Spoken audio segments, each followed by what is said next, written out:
notes that has been provided to all of you. So yesterday we that and get it done for all of you. Keep reading the bullet notes that has been provided to all of you. So yesterday we started with emotional intelligence, and pertaining to emotional intelligence, I just exposed all of you to the previous year questions, and after the previous year questions, I showed you the syllabus, the three components pertaining to the syllabus when we are reflecting upon it. So in the syllabus, all of us can see there is this utilities, concepts and application associated with this dimension of emotional intelligence. Just tired, Ambesh, just tired. That's what, nothing else.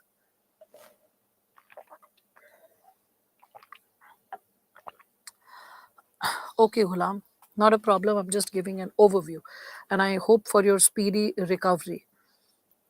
So with respect to this, five more after this one, Sarashti. So when we are speaking of this given subsegment, as we are going to elaborate upon it, I helped all of you to understand what is emotions. I said that it is emotions are strong feeling, it is instinctive or intuitive feeling, and this is like emotion. When we are speaking of it, it is associated with complex reactions and our capability to understand emotional information. So clubbed with all these possibilities, we can reflect upon the types of emotions that we are exposed to. After explaining that, I discussed with all of you that how, when we are discussing about the components of emotion, it is like when I quoted Kalidasa that when we are pushed to the corner and there is doubt, then the inclination of a good person is towards the heart. And in that situation, the heart becomes the deciding factor. Thus, it is important to be guided by the right set of values and emotion when we speak of it. So yesterday I gave you this insight associated with cognitive appraisal. Then I said that it is the cognitive appraisal which leads to subjective experience and which further is associated with behavioral response, right? So behavioral response. So when we are reflecting upon these three subsegments, it is then that we are able to see the like reality unfolding before all of us in a different perspective. So a snake witnessed by a person like in northern parts of India in a park, the person will like the cognitive appraisal will be like danger. The subjective experience will be fear, and behavioral response will be like run away. Similarly, for a Chinese person who is into eating snakes, is seeing a snake, the cognitive appraisal will be like a potential meal. The subjective experience will be like salivating or thinking about, like, how to cook. And behavioral response will be like searching for tools to catch hold of the snake. So that is something which I had like explained to you, all of you, yesterday. Then we also discussed about positive and negative emotions, the types of emotions when we spoke of it. And then in the process, I also discussed the Yerkes Dodson law. Prior to explaining the Yerkes Dodson law, after this cognitive and subjective experience and the behavioral response, I also discussed that how emotions being processed properly is necessary. When we are able to use cognitive appraisal to interpret the emotions intelligently, we are able to use the emotions in our favor. We are able to reflect upon the possibility of regulating our emotions intelligently. And that's why meditation is important. That's why like some pranayama or dhyan is important. And that's why I was also connecting it with how the yogis can regulate their adrenaline rush, how they can regulate the emotional surge. And in the process, I also gave you the example of Dhoni, MS Dhoni, that why was he was considered Captain Cool and why his captaincy is still celebrated. It was because of his agile attitude even to the last moment, right? So even till the last moment, we could see that he could maintain his balance and he could maintain the possibility of great performance when we are speaking of it, right? So that's what all of us can connect with. So and then like with respect to this, I also explained the difference between mood and emotion. I see that said that mood is relatively longer, it stays for a longer time period. Emotion is flippant, it has tremendous intensity, and with tremendous intensity it just like surges up, the duration is low and it fades off, like sudden rage of anger. There can be a sudden possibility of threat or getting scared, fear. There can be like tremendous sense of happiness, and just because the sudden surge of emotions the body cannot handle, that's why we have a tendency to cry when we become emotional. After explaining all this given segment, I also explained to all of you the functions of emotion, and in the functions of emotion we spoke of Yerkes Dodson law. So when we are like, as I am explaining upon it, so functions of emotion. So under the component of functions of emotion, the first function that emotion performs is emotion emotions motivate us can motivate us to take actions. So emotions can motivate us to take actions when we are speaking of it. And in the process of explaining this, I connected it with like the Yerkes Dodson law to all of you. And I discussed that how this Yerkes Dodson law helps us to understand that how the component of functional stress is also important, and how a bit of functional stress keeps us alert, agile, on our feet, and how it is like like when that functional stress is not there, then in that situation the performance can go low. A person can be bored and performance can be low. Improvement happens only when a bit of functional stress is there in our existence. If there is too much of stress, that too much of stress also starts fading off in the form of fatigue, exhaustion, health, and burnout. So there should always be a balance between how we are able to regulate our energy towards work. So emotions is something like yes, some people can cry also when they are angry, when they are very like surging up. Otherwise there will be palpitation, you'll see that they will have like like a face whereby they are shaking with anger. Some kind of physiological expression is there. So, when we are speaking of like this given dimension that emotions can motivate us to take action, you can connect it with the Yerkes Dodson law, which had been explained to all of you yesterday. Along with that, you can also say that emotions help us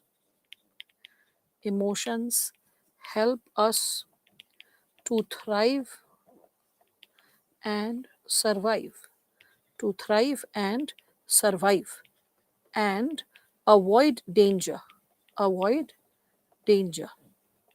And supporting this idea, I can quote Darwin. Darwin had said that emotions are helpful in nature, are helpful. He also said that it is important for evolutionary process. So important for evolutionary process. So it is important for the evolutionary process when we speak of it, right? Simultaneously, you can think of another function of emotion when we speak of this given dimension. That is, we can say that emotions prepare us to fight or to counter danger, to counter danger. Again, we can say the possibility can be associated with like let's say emotions can help us in take better to like make decisions and develop attitudes.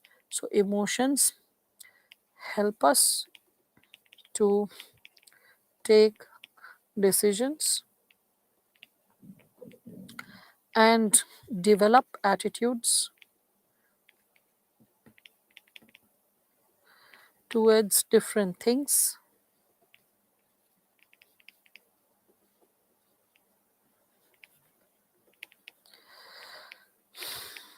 in our environment, right? So that is also something that we can put especially like the smaller decisions of day to day decisions of our life, like who to vote, or like something like the choice of lunch, like the clothing, etc. So we are guided by emotions for small and big things in life. So voting is a big thing, like choosing the lunch is a small thing.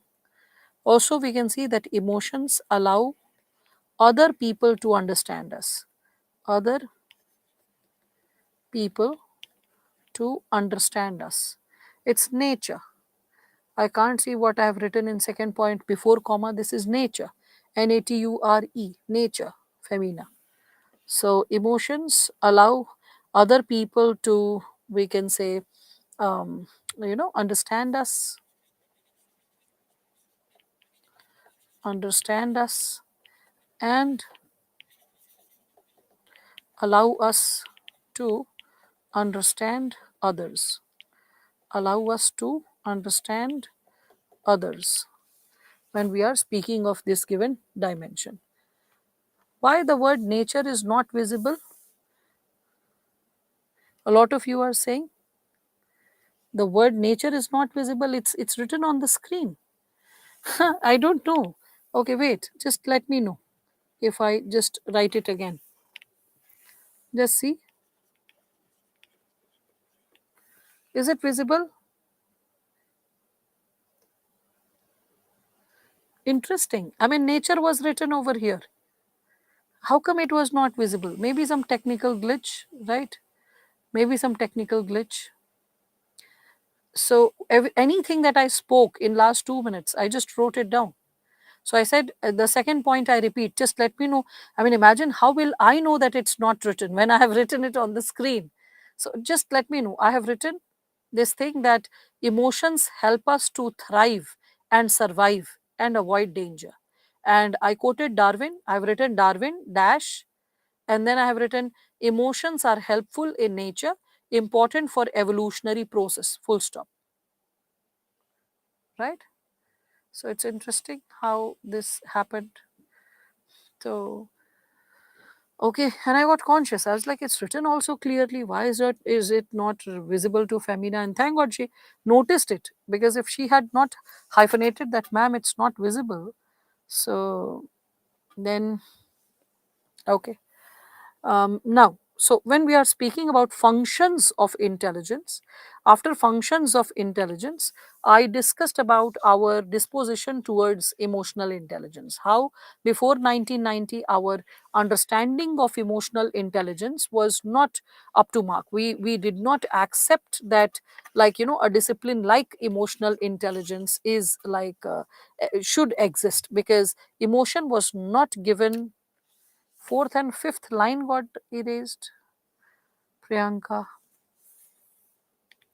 I've written fourth point as emotions help us to take decisions and develop attitudes towards different things in our environment.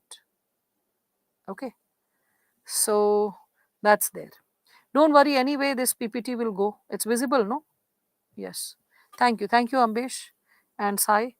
So if someone is experiencing some problem, Priyanka, why don't you just refresh? Just refresh. This problem would be over.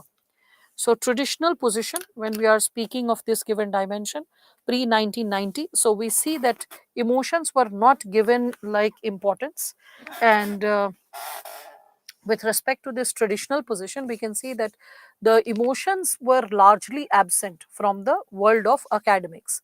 Philosophers, they focused more on intention, the wants, the purposes, the desires, and how they like substantiated the given possibility that without emotions, we need to actually pay more attention to what is the real intention, or what is guiding the purpose, the action. And the impact of emotion was as such on actions that it was like helping us to understand the indirect or insignificant possibilities that were unfolding in our lives. That then 1990 onward, we all can see that David Goleman comes into David, I'm saying Daniel Goleman. Daniel Goleman came into existence, and Daniel Goleman wrote the book Emotional Intelligence, and along with him, we see that in the domain of psychology, emotion bit by bit and relevance of emotion catches up. So the world started talking about emotion how it is playing a vital or a crucial role to help us decide and determine, and even, like, it plays a supportive role in our life to grow. So, like, we can see that Daniel Goleman contributed later on. It started influencing and inspiring a lot of, we can see, philosophers, psychologists, right, neurobiologists, all of them. They started getting inspired. They started getting, like, inspired with the insights pertaining to what is emotional intelligence, and probably what can comprise of in the under the contents of emotional intelligence. So when they started discussing about this given dimension, we see that the neurobiologists, they incorporated the insights, they took the insights, and they also started discussing that how emotions can play a very important role in our existence and decision making per se. So we see that after this, the very discussion of what is emotional intelligence in totality, that came into action. So, first and foremost, we can quote Albert Einstein. He said that the true science of intelligence is not knowledge, but it is imagination. And simultaneously, we can quote Socrates. So, Socrates said that I know that I am intelligent because I know that I know nothing. So, the very possibility that I know that I know nothing, this is the mark of an intelligent person, because if you visit any library, you understand that how tiny you are in the world of wisdom, how less you know, and how frugal is the human reality, and how much more needs to be consolidated or created accordingly. So, when we are speaking of this given possibility pertaining to intelligence, so we can see that what intelligence is, and thus we can interpret what emotional intelligence is. So, intelligence is the individual's capability to think rationally, to act purposefully, and to deal effectively with one's own environment. So, if I'm talking about this possibility of, like in emotional intelligence, so emotional word if it comes, so we will add feel. Okay, so the moment, suppose if I'm talking about emotional intelligence, then I will use the same sentence. It will be the capacity of an individual to, and here I will add, to feel and think. Okay, so rest everything will be the same. The capacity of an individual to feel and think. Okay, to feel and think rationally, act purposefully, and deal effectively with one's own environment. So, if we are, like, speaking of emotional intelligence, we need to understand that how emotional, E is for emotional, it is associated with feel, and then we have think, that is associated with the component of intelligence. So, feel and think, and then both can be, like, clubbed together and create a wholesome meaning. And when we are talking about the component of our idea of intelligence, there are so many types of intelligence: social intelligence, interpersonal intelligence, intrapersonal intelligence, etc. Whatnot. So, if I speak of, like, emotional intelligence, so emotional intelligence, if I elaborate upon it, I can say that it is the ability to understand, sense, understand, and effectively apply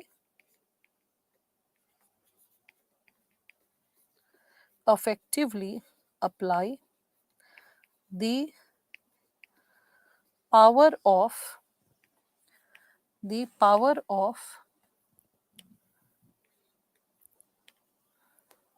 emotions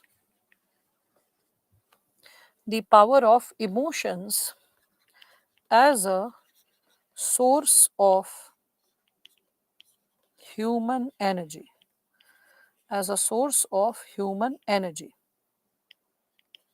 emotions,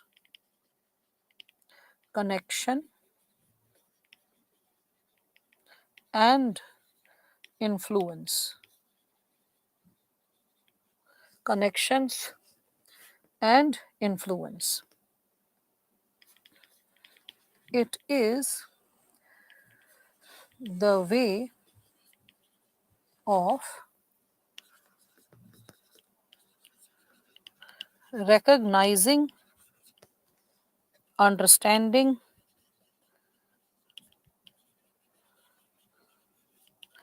and choosing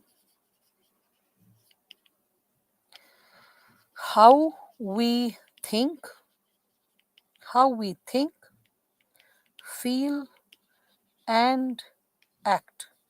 How we think, feel, and act. We can also say that it shapes our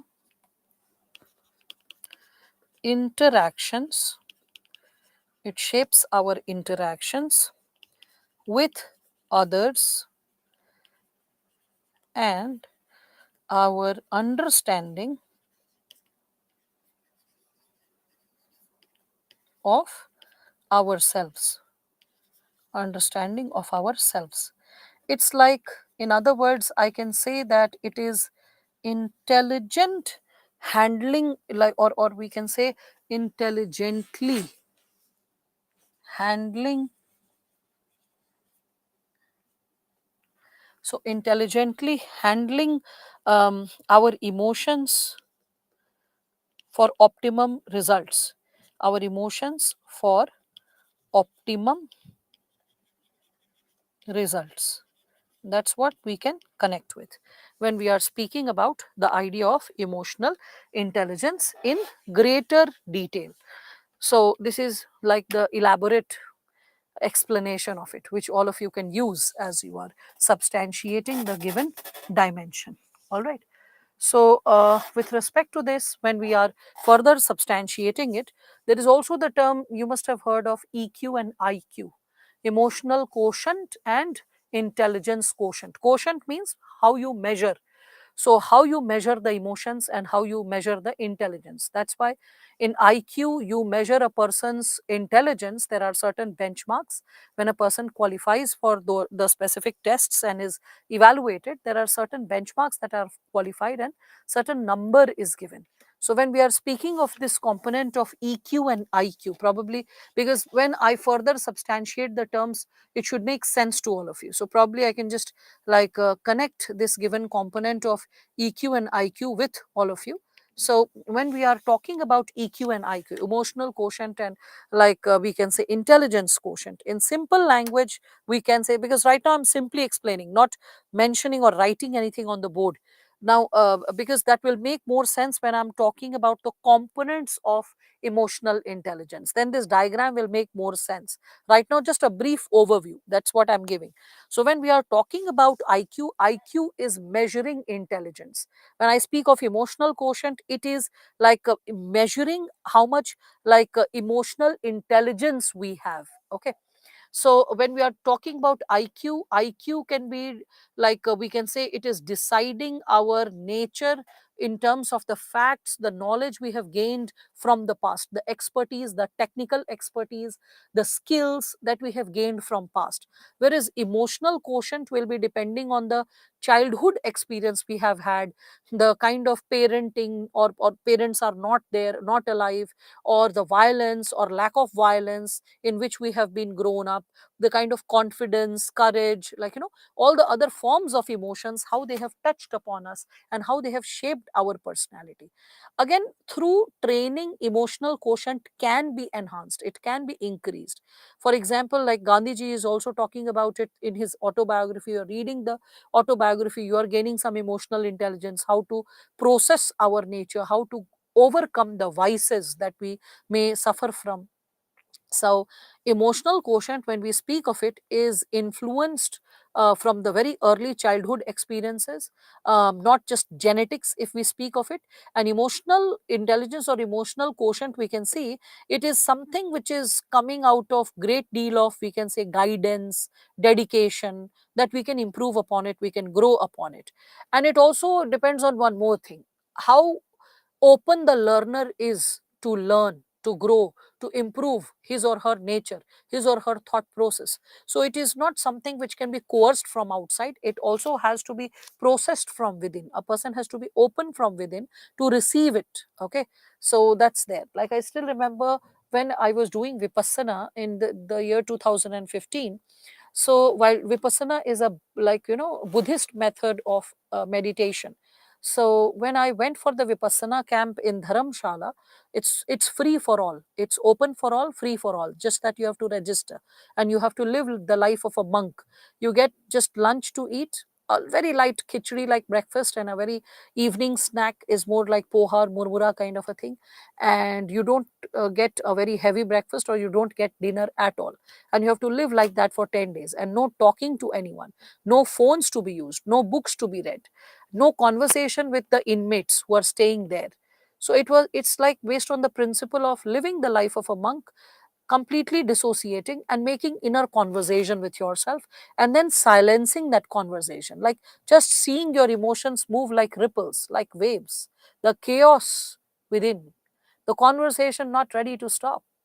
So, like, the possibility of exercising absolute silence, not only silence in the outside world, the visual world, the possibility of what we are hearing, how with whom, how we are interacting, not just that, more than that. When we are speaking of it, it is, I would say, it is associated with the inside reality of what we are living and like exercising. So when we speak of emotional intelligence, it is more associated with how we are, processing the very existence at a larger level.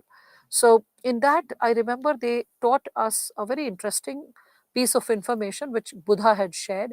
So it was said that if you are unable to regulate your emotion, your anger, sadness, distress, whatever someone is suffering from, just pay attention to your breath. The smallest unit of your emotion is the breath. So the emotion first and foremost has physiological response. If you notice how it is impacting your breath, and if you are able to impact your breath, you are able to cool off your breath, you are able to regulate your breath slowly and steadily. With the regulation of the breath, the way you are processing the emotion and responding to the emotion, that also changes. Okay, that also changes. So when we are speaking of that given subsegment, so that's why you all need to understand that emotion has to deal with how we process the emotion, how we respond to the emotion, how we react to the emotion. So that is also something which all of us need to understand, right? So when we are increasing our emotional quotient, we perform better at workplace, in professional field, and also in our personal space. We are like better human beings, like handling our personal relations better, like living in a more, I would say, cordial way with our loved ones. So that's there. And like intelligence quotient is associated with knowing the technical know-how, having the skills, the expertise, all the, like we can say, facts that we have gained from the past. Okay, so that is something which we all can speak of. Yeah, actually, if you, Vanshika, listen to Mr. Goenka, uh, who had like introduced Vipassana back to India, because it was initially given by Buddha, but for a brief time period it was taken back. So Vanshika, he said that in 1980s Sri Sri was his disciple, and he said, why not to monetize the program? So to which the Guruji like said that no, we should never monetize any method of human transformation, because that is a sin. Nothing should be monetized, because if you monetize the process, it loses its purpose. Okay, it is generally said in the spiritual world that if you are exploiting your knowledge or your wisdom for some immediate gratification or monetization, you lose that vidya, or you lose that the essence. So that is something which he said that we like I had discouraged, and I had discouraged him to not monetize it, but he did not stop. And he says that, and it is on record. And no, like Mr. Goenka is no more alive, and he was the person who had conducted Vipassana in 1980s in Tihar jail, whereby Kiran Bedi facilitated the largest like offline meditation workshop across the world with respect to prison inmates. It was a huge social experiment, and it proved to be a massive thumping success. All right, Vanchika. So these are the, I would say, ugly truths of our cult leaders, which surfaces up once in a while. Okay, glad to know that, Mansi. So, so emotional intelligence, emotional quotient, and when we are speaking of like intelligence quotient, when we are speaking of this given sub dimension. So, as I was discussing, what is emotion, what is emotional intelligence, and as I explained the difference between IQ and EQ very briefly to all of you, then we can reflect upon the types of intelligence that we are surrounded by. So, with respect to types of intelligence, we can see Howard Gardner is the thinker who said that there are different types of intelligence that we possess, like at emotional level, at intrapersonal level, that we can say at our we can say biological level, at different levels we possess different types of intelligence, and there are different permutation combinations in which it is present in everyone. Initially he had proposed 7 types, later he made it 9 types. So we will be exploring what are the types of intelligence that we all can understand. So this is the diagram which all of you can connect with in terms of the types of intelligence which impacts upon a human being. So you can see the first one, if I start it with like intrapersonal intelligence. So what is intrapersonal intelligence? So, intrapersonal intelligence is associated with understanding your own self, how you feel. Like, for example, when you process how you can get angry, how things can trigger you. When they trigger you, how they impact your breath, how they impact your thought process, how it impacts your wholesome existence, and how you have a tendency to regulate it. Because only when you are able to like understand, process, and connect, it is then that you can understand that how to regulate and put a check, right? So that's why Howard Gardner, when he's talking about, we can say intrapersonal intelligence, intra means within. So when you are as a person, you are able to look within, delve within, know yourself, know how your emotions are getting processed and how you have a tendency to respond to it.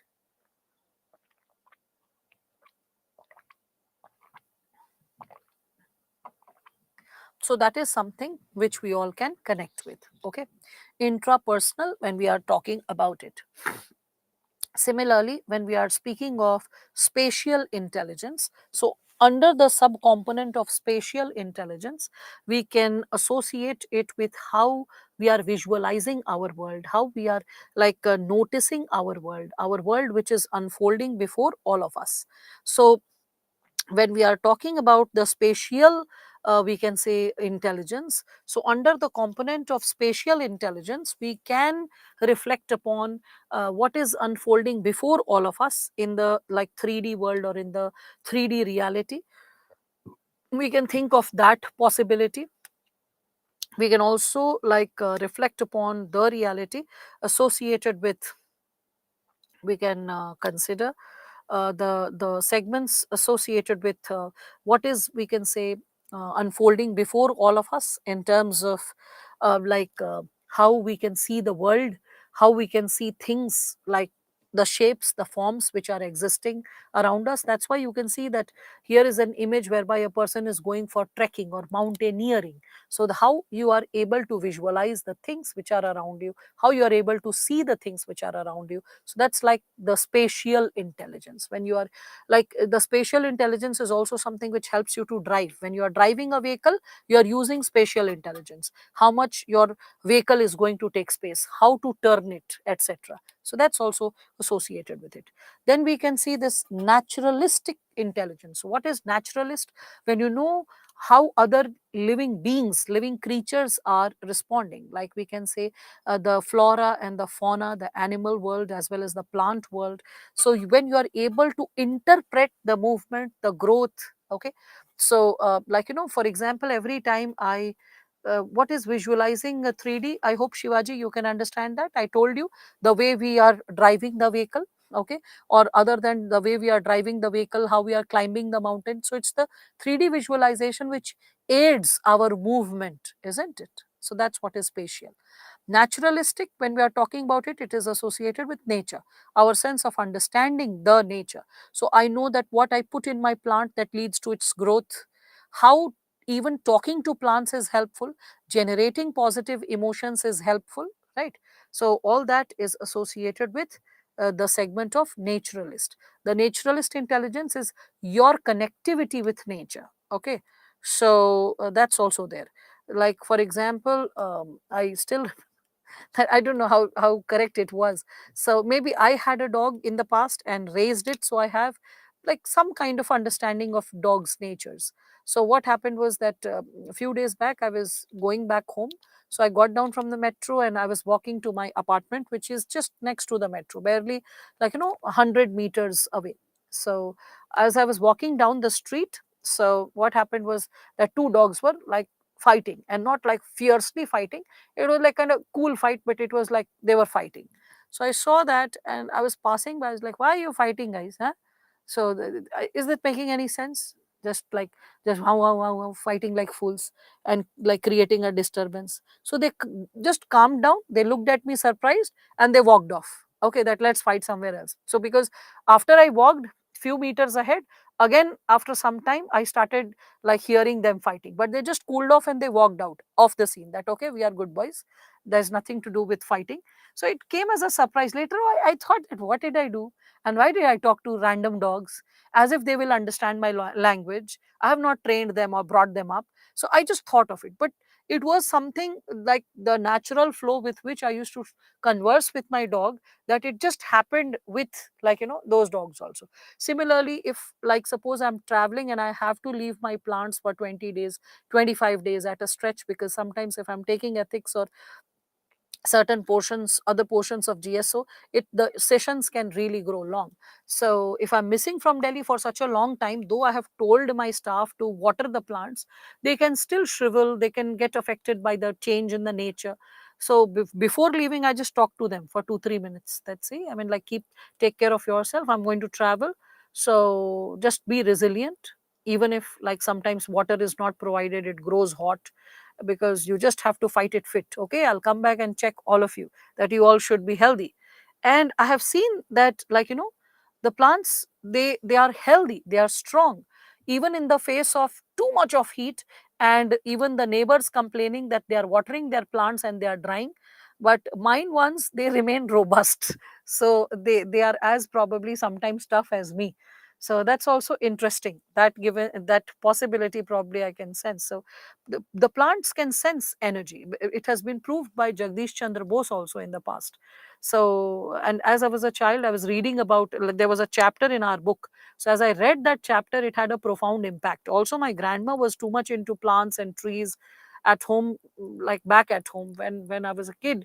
It was like so beautiful. There was so much of flora and fauna, some 200 300 odd pots, and there were like some like 8 10 trees. There was a little pond in my house. So I was very connected to the flora and fauna. And probably that was something which is associated with this naturalist intelligence. Though people living in rural areas associated with farming, they have this naturalist intelligence at a much sharper pace. They can see the clouds and they can tell you when it will rain, or they can sense the breeze, or they can see the movement of the stars and they can tell you that what kind of weather is upcoming in next few days. So that's naturalist intelligence, when you can read nature, when you can read, like, the possibility associated with, like, we can say the plants and the animals. So that's also something which is very essential, and it is also a type of intelligence, and it should be a part of curriculum, and it should be something which should be developed, because it generates a deep sense of connect. You don't feel that as a humankind you are the superior most race, you are putting yourself on the top of the food chain or something. No, you understand that in the biome, like other creatures, you are also a part of it. So the sense of synergy is better, exploitation of nature can be avoided. So that's why this is also important. Okay, now with respect to this, when we are speaking of this given dimension, yes, you can do skating also, Vivek, with spatial intelligence. All right. So when we are speaking of musical is something which we again have naturally ingrained in us. Like, we can differentiate between sounds, we can differentiate between pitch, tone, rhythm, timbre, all of it.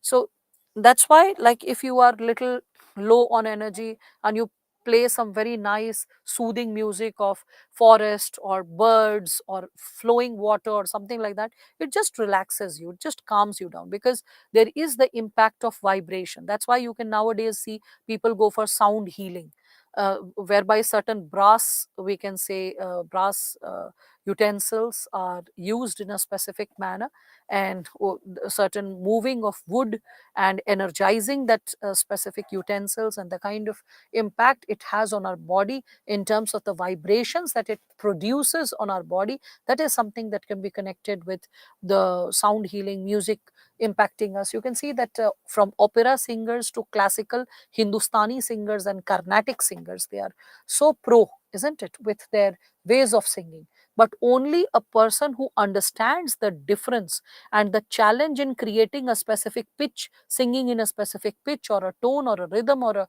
timbre, can appreciate that form of singing. Not everyone can appreciate or develop that taste. Okay, so that's also there. So again, we can connect it with logical and mathematical intelligence. So this is associated with how we quantify things, how we deduce a hypothesis, how we are arriving at a specific, we can say, level of understanding related to a given subtopic. So with respect to, we can, when we are talking about types of intelligence, we can also connect it with the logical mathematical version of intelligence, which is feeding us, or which is building our basics when we speak of it, right? So again, we can think of existential intelligence. This is associated with, which I very off, on and off, I keep raising it. This existential intelligence is associated with the basic inquiry related to the purpose of life, which informally I always say that what is the purpose of human life? Is it just to, like, to eat, to defecate, to reproduce, and to die? Is that the purpose of human life? Even animals are doing that. So, beyond that animal state, what is the purpose of human life? And if someone says, yes, that is the purpose of human life, then going by that standard, Vivekananda wasted his life. Then going by that standard, like Ramanujan also wasted his life to a certain extent, right? So existential intelligence is something which tackles, which helps you to tackle, first to raise meaningful questions related to what is the purpose of my life, how is my life different from that of other creatures, how, like, my sense of awareness and alertness can create better possibilities in this world, and what to do, how to live, and then also, like, how to process and accept the possibility of even death, demise. So the very dimension associated with existential intelligence can be associated with how we are processing the reality around us, and how we can break through or break free from it when we are talking about this given dimension, right? Again, we can connect it with interpersonal intelligence. Interpersonal, as the word goes, inter, so with others. So when the relationship is with others, okay, when we are able to interact with others and sense their real intention, their real feeling. There are uncles and aunts and some relatives, no, who will say that, oh, so you are studying and you'll one day become IS officer, yeah, so okay, don't forget us and study well. If you study well, then you shall clear. And still you sense the rat, you're like, the person was not really motivating, the person was really not very positive with my preparation. And how did you sense? You sensed it with the tone, the method in which it was spoken. It was not like, you will study and I'm very sure that you will make it. That's one way of saying it. And another way of saying it is, if you will study, then you may make it. If is a condition, may is also a probability. So a condition and a probability clubbed together gives a subtle sense to us, any person who's sharp in comprehension, that the person is really not supportive of our journey. So that is something which you can connect with the component of interpersonal, when you are able to sense the a person's feelings and motives, and accordingly you can, like, use it as per your understanding.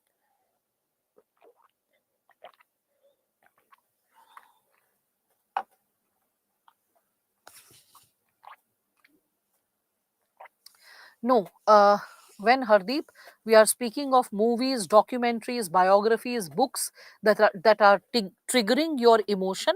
So they are triggering your emotion pertaining to, we can say, the emotion pertaining to aesthetics, the aesthetics which can be associated with nurturing you emotionally, and it is like like nurturing you sometimes with facts and information about the larger world.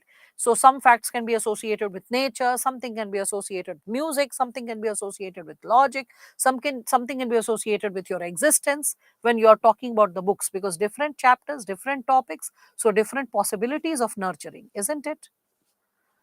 Logical, mathematical. Well, Anushka, have you done maths ever in life at any stage? So that is your mathematical intelligence. When you are capable to solve maths and understand the importance of the formulae that is being taught to you. That's what. Okay.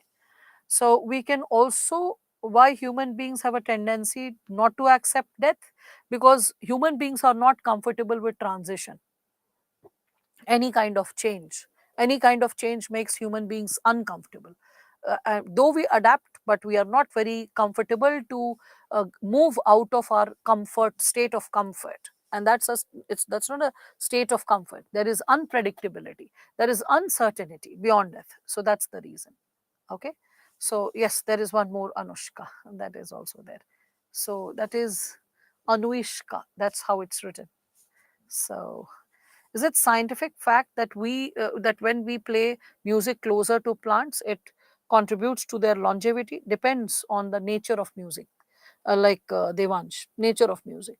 The music is too disturbing, then the plants will not like it, and you can see the contortions. If the music is soothing, you can see that glowing in the health of the plants over the days. So that's what. So musical music. That's what, Baldev. How you understand music, the music you like and the music you don't like. That's what is musical intelligence. Okay. So interpersonal, I hope everyone is understanding interpersonal. So after that, there is bodily kinesthetic intelligence, whereby you know how your mind can coordinate with the body.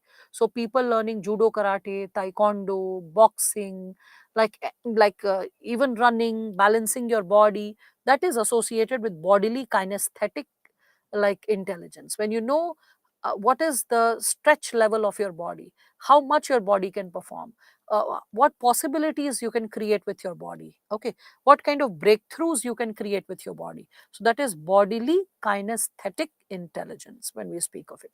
Okay. Similarly, we can think of linguistic. So linguistic intelligence, when we are talking about it, it is like finding the right kind of words, right kind of expression, which is building upon our, we can say, language, which is building upon our basic skills, which is building upon our, we can say, right set of understanding and insight. So that is like associated with linguistic intelligence. Okay, when we are talking about it. Fine. So, okay, all right, Subhash. Congratulations that finally you won. So, with respect to this given dimension, when we are talking about the types of intelligence, I hope all the types of intelligence is understood. Please support to Shivam SME. I think he is struggling with some technical issue. So with respect to this, Shivam, try to refresh or leave the session and try to join it again. That will help you. So these are the types of intelligence as discussed by Howard Gardner. Then we come up with the triarchic theory of intelligence, which was given by Robert Sternberg. He said that this is yet another type of intelligence. Okay, so he said that intelligence can be broken into three subparts. Oh, three, I said, I wrote three. This is how the brain works, you know. I speak faster, write slower. Yeah. So the three subsets in which intelligence can be broken when we are speaking of this given dimension. So, Hardeep, it will first and foremost, when you are not chasing a target, you are doing for the sake of doing it, for gaining a balance, for gaining better grip over your body, not comparing with others or chasing some targets which is there in your mind. No, just living the day, feeling healthier in your body, seeing that when you get up and you do gymming, how it makes you alert, refreshed. So when you start developing all that, then only you will develop that bodily kinesthetic intelligence. Right now you are exercising, but intelligence is yet to develop. Got it? That's what is needed. Now, So Robert Sternberg triarchic theory of intelligence, when we are discussing, three segments are there. One is the analytical like intelligence, which is related to componential intelligence. So componential analytical intelligence. Then there is like experiential or creative intelligence, and then there is practical contextual intelligence. So analytical is associated with book smart, when you have achieved like degrees and accolades in the past. It is associated with IQ, the analytical intelligence. So like one of your friends was asking that, ma'am, if I have read a lot of books, in which category will it fall? So it will fall under this given dimension. Okay, so componential or analytical intelligence is associated with book related, or we can say it can be related to IQ, it can be associated with the academic achievements. And such individuals are very good at problem solving. They can join the dots, they can recall something they have studied in the past and connect it with the present application or a present solution. So they can join the dots well, they can make information flow in a fluid manner, in an effortless manner. And that is something which can be witnessed, how it enhances their thinking ability, it enhances their ability to evaluate, to understand, to connect with all those given sub dimensions per se. Okay, so the componential or analytical intelligence, when we speak of it, this is how we can connect with the given dimension. Again, we can reflect upon, we can say, experiential and creative intelligence.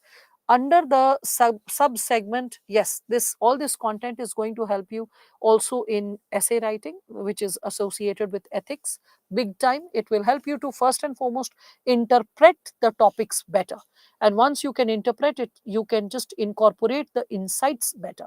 Okay, so experiential and creative intelligence, when we reflect upon this, we can think about the ability to invent new ideas and solutions when dealing with new situations. So, experiential or creative intelligence, when we speak of this word, we can think of the existing knowledge and skills. They are used in order to deal with new problems or situations. Okay, so the existing knowledge and skills are used in order to deal with new problems or situations. So that's what we can talk about.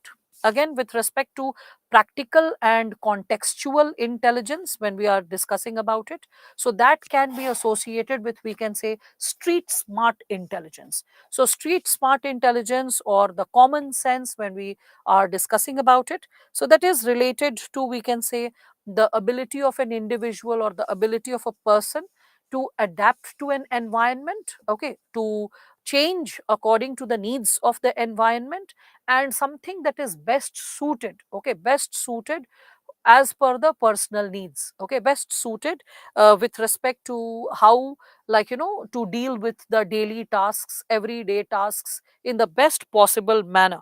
That is something which you are having, and that is something which is giving you a practical or a contextual intelligence to begin with.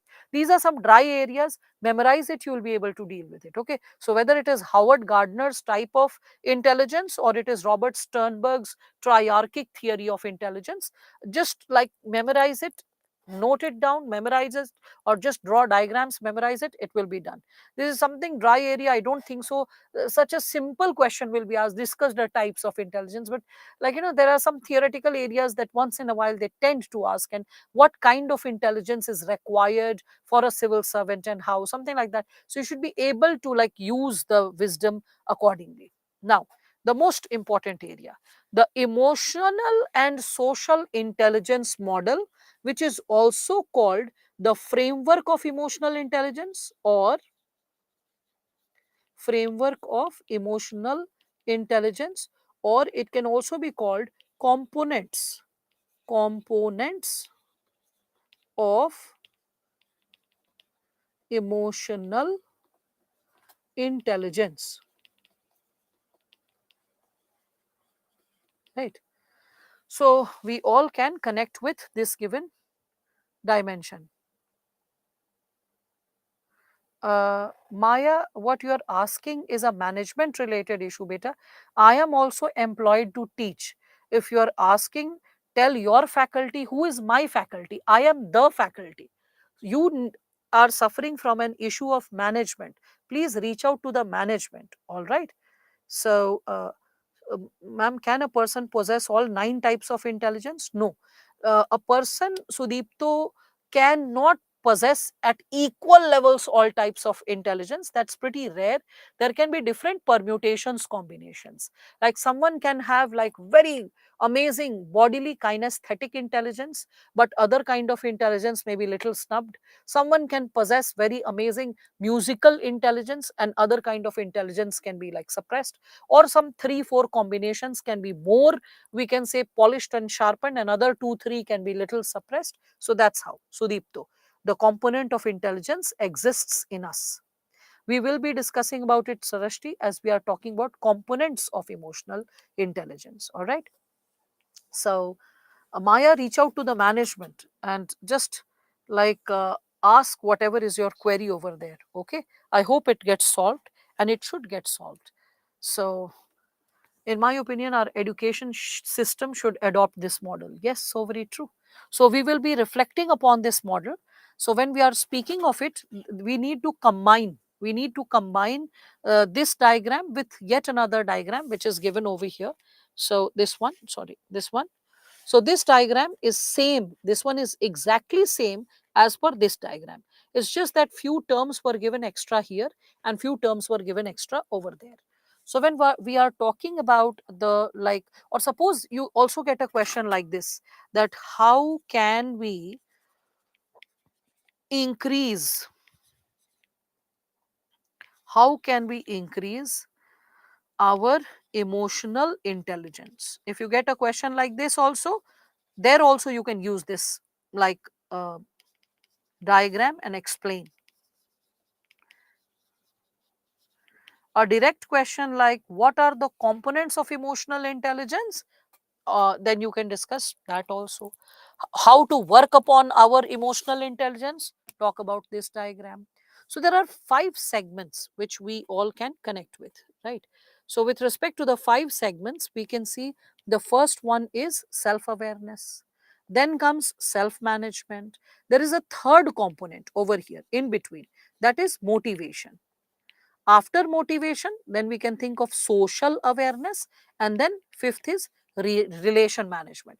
So these 2 areas are associated with social, okay, and these 2 areas are associated with personal, and these 2 areas are associated with management, and these 2 areas are associated with awareness, as you can see, right? So, and at the same thing which we all can talk about. So, SME, please look into Shivam's concern if this child can be helped out. So, anger, fears in part of intrapersonal, yes, it is something associated with happening within you. So, that's what it is, intrapersonal. Person is having intelligence, then, yes. So, now with respect to this diagram, as we are reflecting upon it, we need to understand that emotional intelligence comes when we are perceiving the emotion, we are able to understand those emotion, we are able to use those emotion, and we are able to manage that emotion. Then only we are able to put emotional intelligence in action. So emotional intelligence, as I was suggesting, that it is associated with the self and associated with the social.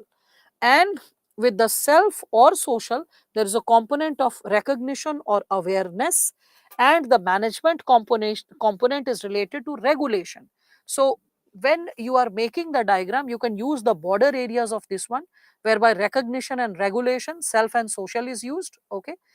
First part is like self, second is like self awareness, then self management, then third in between, which is missing, is motivation, which is keeping all of them ticking. Fourth is social awareness, and fifth is relationship management. The details is almost similar, which is written in between in the 2 diagrams. Okay, so I will be explaining this given component thoroughly. So which website? I did not discuss any website, Shivam. I don't know what this kid is hearing now. Till now he was experiencing some technical glitch. SME, please help Shivam if possible. Now, So these are like purely and completely associated with psychology and B.Ed. Okay, in B.Ed you must have studied psychology, Rupender, and it's good that you are able to connect with this, right? So here, when we are starting with the first one, that is self awareness, let us start with this one.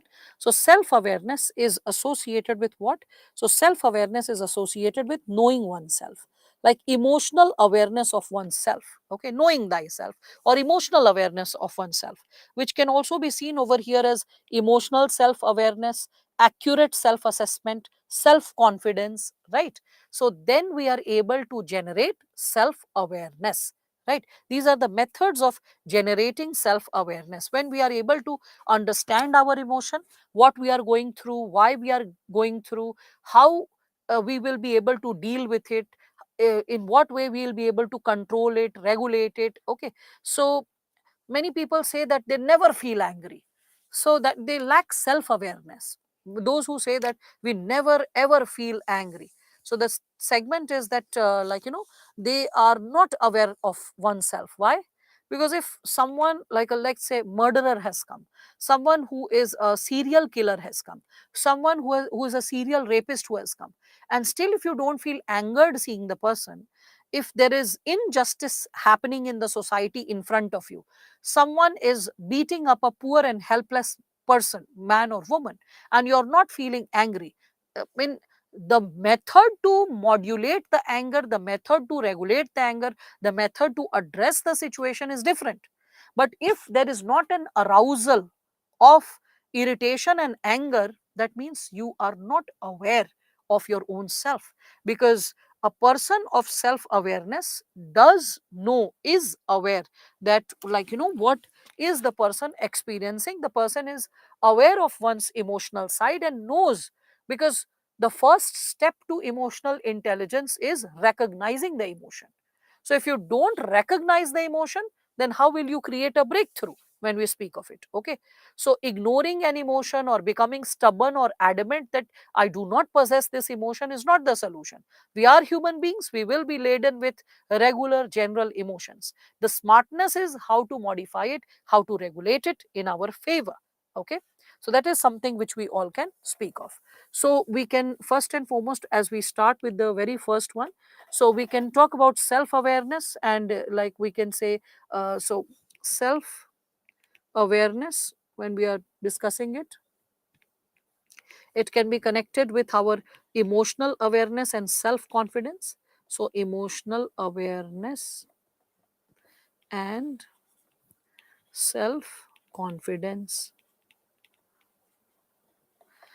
emotional awareness and self confidence, okay, are the two things that can generate self awareness, that can generate self awareness, okay. When we are speaking of it, that can generate self awareness, then we can further speak of this given dimension. It helps to understand, it helps to understand our emotions and let not the feelings rule us, rule us, okay. um, it also helps, self awareness also helps to take an honest look, take an honest look at oneself. This is what self awareness means. Now, what are the techniques to increase self awareness? Because I said, how can we increase emotional intelligence? So, all these 5 segments needs to be like increased. So, techniques to increase self awareness. Nice. So, techniques to increase self awareness, what are they? So, first you can talk about talking to trusted friends. When your trusted friends can guide you. So, talking to trusted friends. Then second, you can talk about having good mentors. Having good mentors. Then you can also talk about stimulation training. Stimulation training. And after stimulation training, fourth, we can talk about emotional literacy. Emotional literacy. And fifth, we can talk about getting regular feedback at workplace. Feedback at workplace. In fact, along with this, I can at workplace only, if you are getting some sensitivity training. So I can add this sensitivity training. Sensitivity training.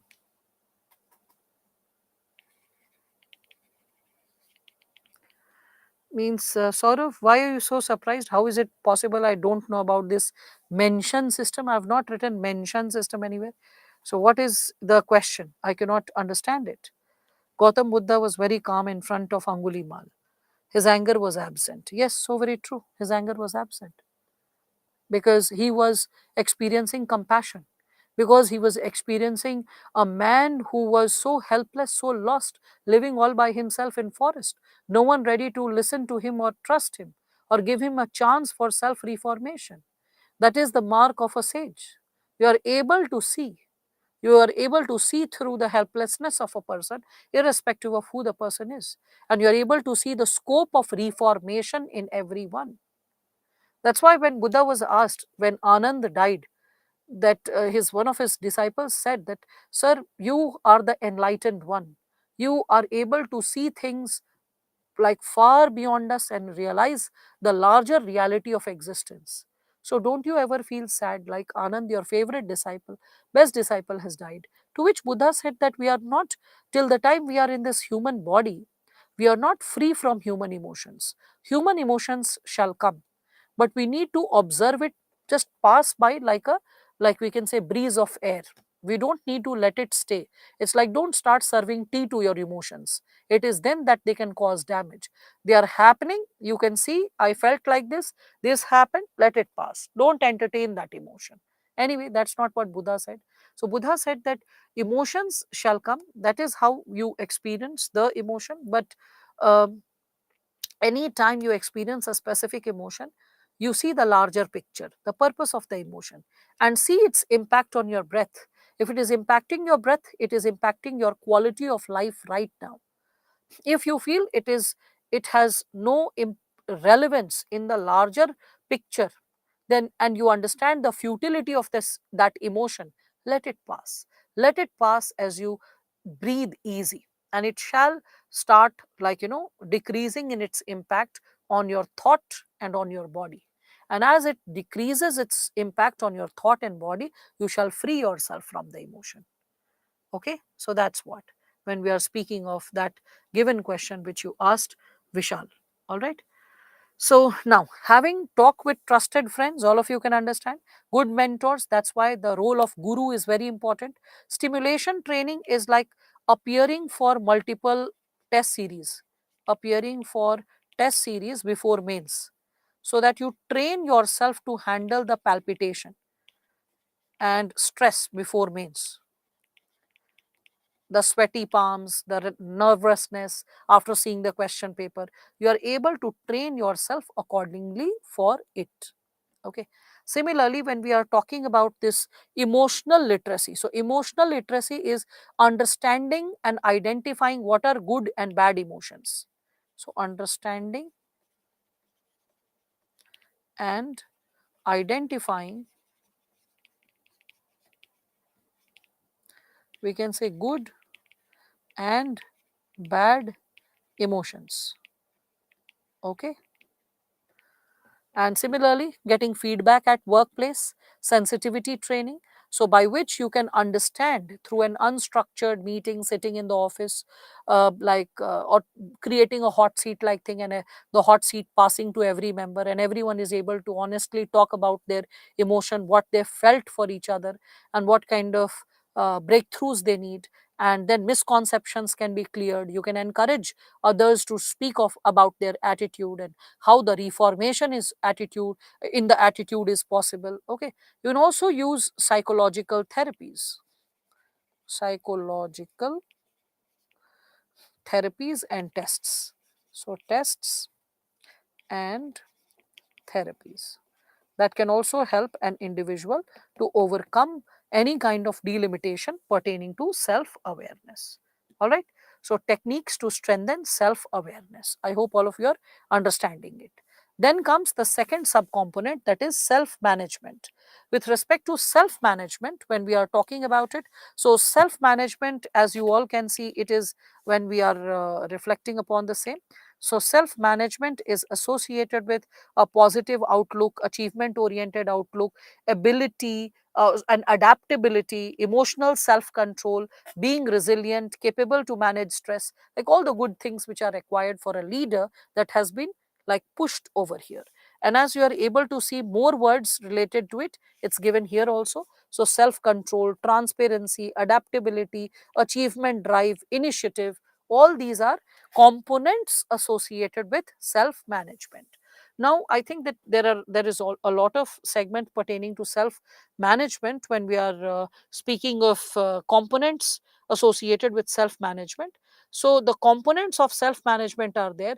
How about discussing specific techniques to do self management? Okay, so let me explain that.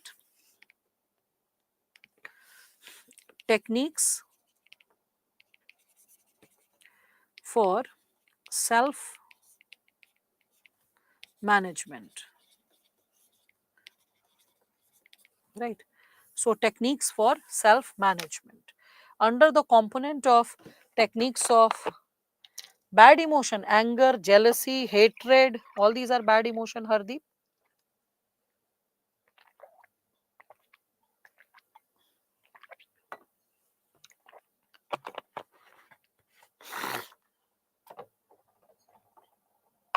Yeah.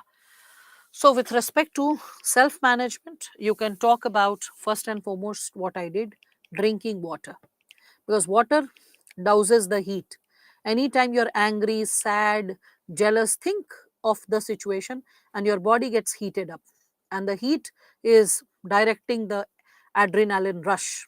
Okay, so drinking water dilutes adrenaline rush.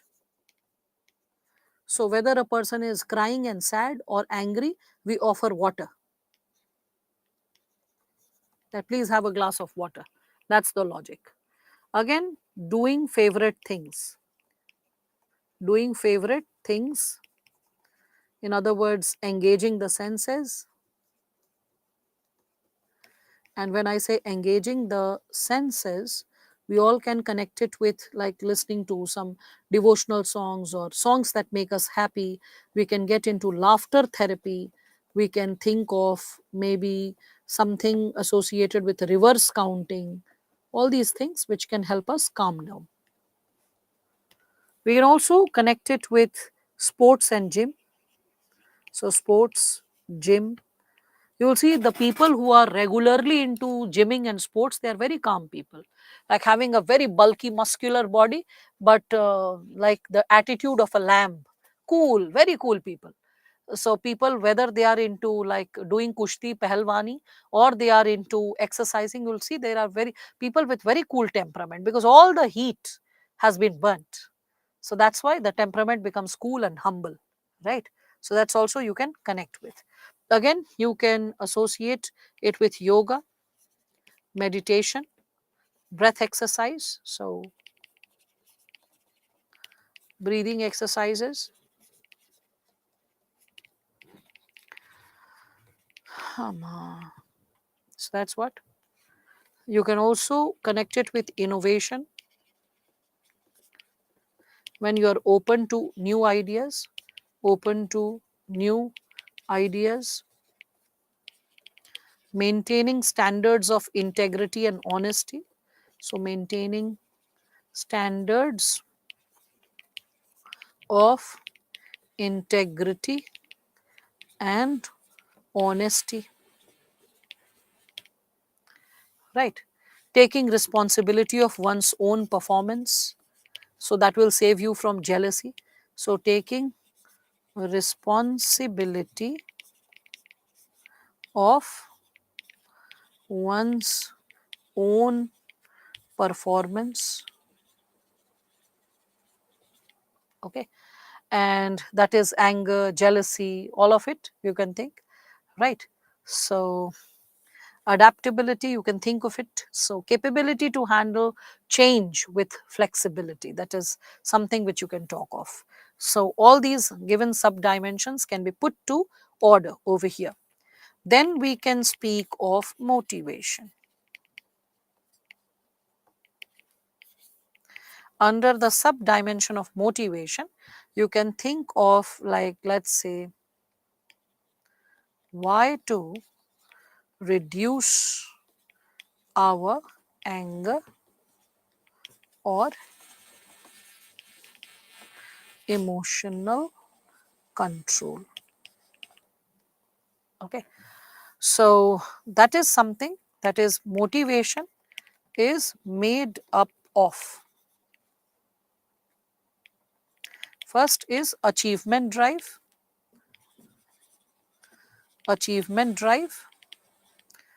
and that is like constantly striving to grow better, like, improve our own standards of excellence, beat our own standards of excellence. So that is also something which we can say. SME, please support me with students queries, small queries or assertions that they need, that is it associated with this and is it associated with that. So just help me with that. Again, with respect to this, when we are talking of motivation, the second thing which we can speak of, that motivation is made up of achievement drive. Second, you can also say that it is the ability to delay gratifications, ability to delay gratifications. I can give you an example which is associated with marshmallow experiment. Okay, marshmallow experiment. So in this marshmallow experiment, what happened was that kids, like, school going children, they were put to experiment for few years.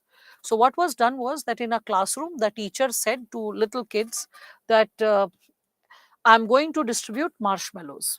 So those children who immediately want a marshmallow will receive one and they will have to go. And those children who are ready to wait, they will get two marshmallows, but you will have to wait for some time. Now, this idea of sometime was not made clear to these children, that how long they like need to wait. That was something that was not, like, made clear to these children when we are speaking of this given dimension. So can we follow this to overcome procrastination? Yes. When you follow the five pieces of structures of or components of emotional intelligence, you will realize this ultimately, Shweta, that following it in personal life is going to be tremendously helpful, creating, like, I would say, massive breakthroughs. They look like small breakthroughs on day to day basis, but in the long run they shape our personality.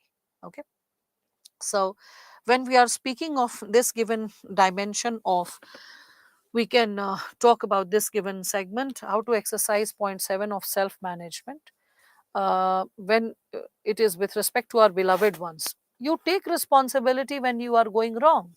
Say that yes, I went wrong, or yes, I felt jealous, or yes, I felt that I was being irresponsible. That is the note of a matured and polished person, Vivek. Now, so as I'm discussing about this component of motivation, and under the component of motivation, as I am talking about this given possibility related to marshmallow experiment, what happened that the children were kept in the classroom. So few children opted that yes, we'll have the marshmallow right now, we'll leave. So they took their marshmallow and they left. The ones who agreed to wait, they were made to sit down and wait, and then the teacher went to the, we can say, like the staff room, came back again, said that so how are you keeping, I'll be just providing you to all of you some marshmallows. And after that, what happened was that the person just again left, again came back after some time, and this time gave two marshmallows to each child who had waited. Few of them had waited, so they received two marshmallows. They had the marshmallows, they left. Later on in the life, it was, they were followed, that what is their tendency in life in terms of what's happening or unfolding before them. It was observed that these children who were ready to delay their gratification, who were ready to, like, just we can say, do away with their immediate sense of gratification, they achieved better in life. They were more successful, they were more stable in their careers, they had better relationship with their colleagues, they had better relationship with their partners, with their parents. So there was an emotional balance. Okay, there was an emotional balance in and around when we speak of this given dimension. So when we are speaking of this given particular segment associated with emotional intelligence, we need to understand, okay, we need to understand that what kind of possibility it is like opening for us, or what kind of possibility it is creating for us in this given dimension, right? So when we are talking about the marshmallow experiment, that is something which all of you can connect with, that if we are able to delay our gratifications, hold our desires right now, we are going to be open to adaptation, we are going to be open to patience, some kind of resilience, and that patience, resilience and persistence pays in life. Okay, so a person with delayed gratification is exercising patience and persistence, and patience and persistence pays in life. Remember that. Okay, so that's what. The same thing I tell you in answer writing. You have opened the notes, you don't know how to start the answer. You've opened the notes when you're starting to, like, work on the content, right? So with respect to this, when we are like working on this given dimension, we all can connect with the given possibility, that what kind of like we can say possibilities can be created related to it. So ability to delay gratification when you are like exercising patience. So patience is something which is going to impact your personality tremendously. You can hold on, you can adapt, you can adjust, you can observe in a keener manner, you can choose to react in the right time, respond in the right time. So that polishes your personality. Similarly, if you are like working on your answer writing skills, and you're patient, that yes, initially it will be bad, initially it will be haywire, initially there'll be poor time management, initially I'll be not picking up the right set of points. If you're open for that, that yes, it's going to happen, it is unavoidable, then you realize that so much more can be added, so much of wisdom can be entrusted, and so much of, we can say, depth and detail can be created. All right, so that's something which all of you can create when we are talking about this given sub-segment associated with the dynamics of motivation. Okay, so I hope you are understanding this motivation. Third you can talk of is initiative. Initiative. So what is initiative? It is, like we can say, making oneself ready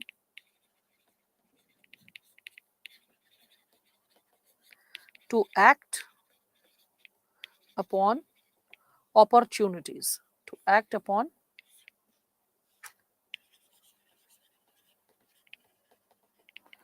opportunities. All right, so that's something which we can connect. Again, when we are discussing about it, we can associate it with commitment. In commitment, we can think of timetable. Timetable. Under the component of timetable, we can say defining the goals, motivation achievement, motivation to achieve them, and commitment also helps us to set our goals. So goal setting theory. These are techniques through which you can keep yourself motivated. And when you are motivated, definitely it enhances your overall performance when we are speaking of it. Okay.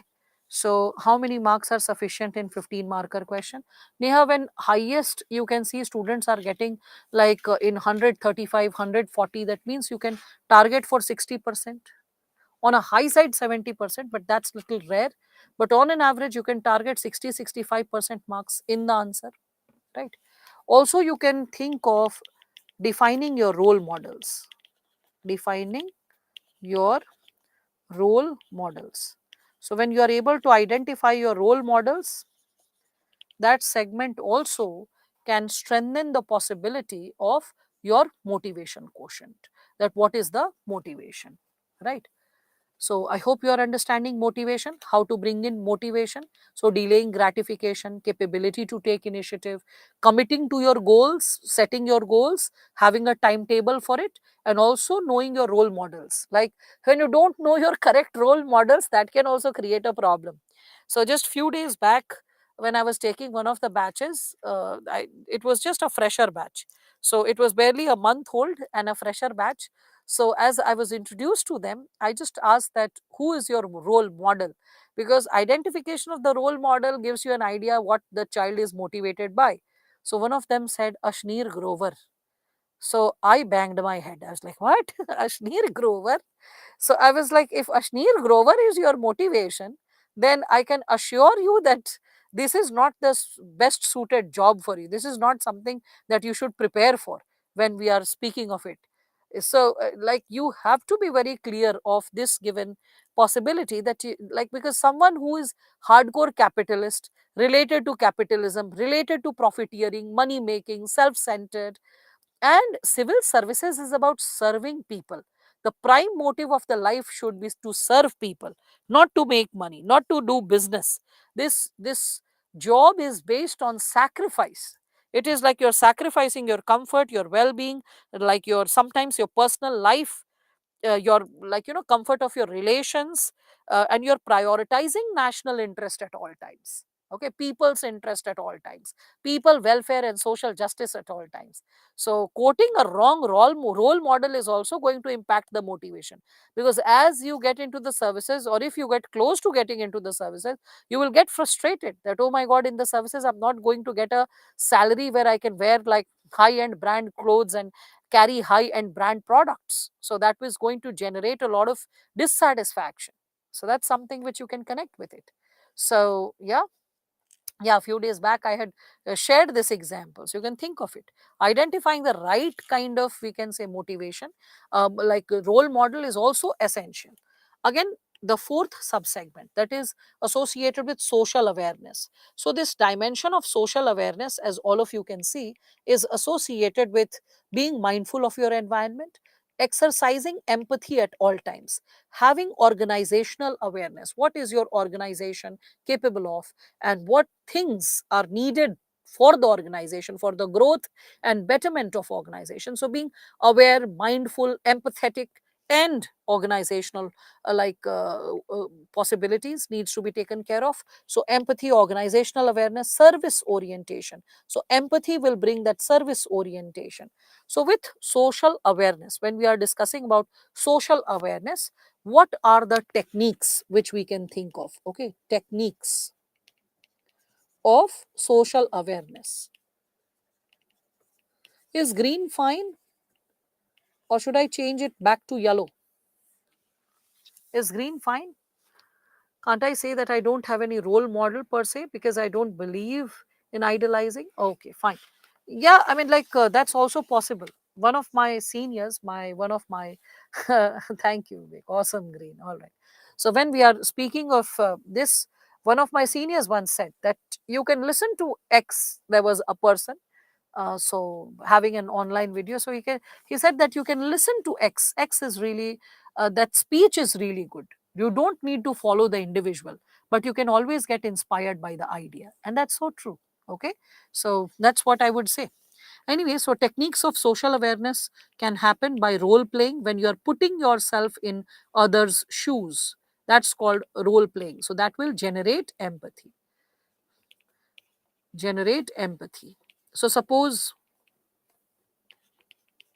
there is a person who is suffering from leprosy and begging before you, and you just see that person, and the way the person asked was very polite, and the language was different, you are taken aback. You're like, are you educated? And the person says that the person was really educated, was working in a multinational, like getting good package.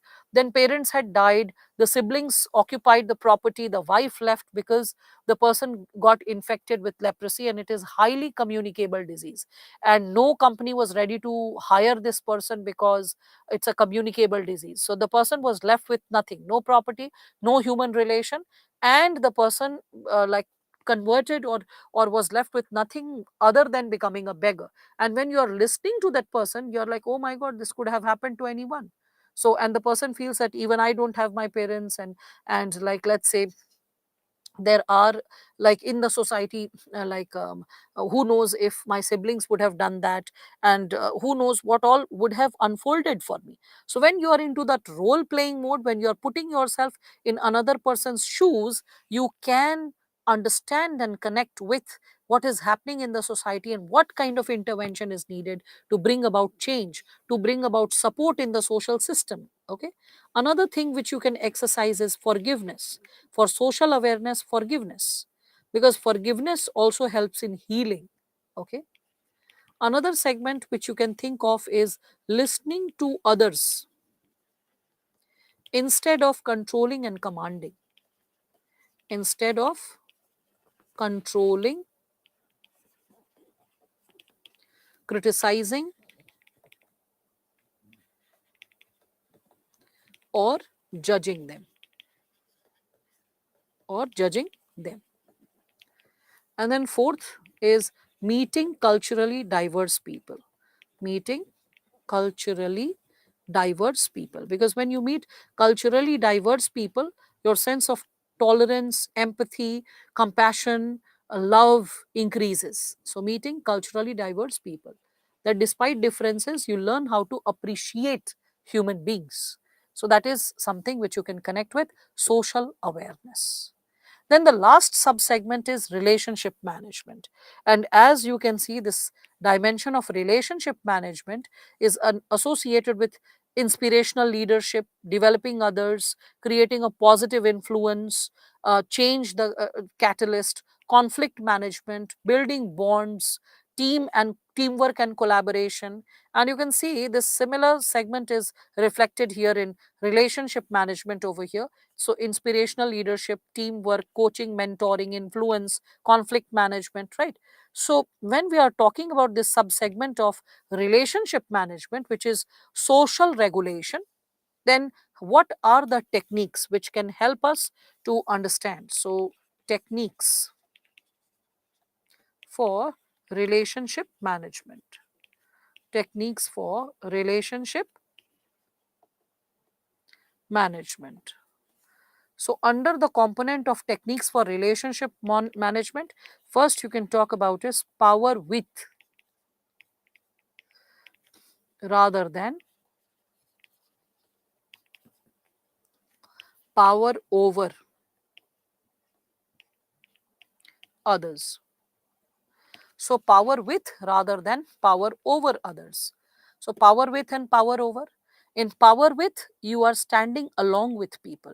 You are not like, trying to dissociate from them. So, it is like along with people, along with, there's a there's a tendency of democratic representation, that yes, I mean, like, I might be the officer empowered with law, rules, regulations which I have to protect and stand for, but I'm not above the law. Just like other people, I am also subservient to law. So let me in my capacity be there for them, and they also participating in the process of generating a healthy possibility.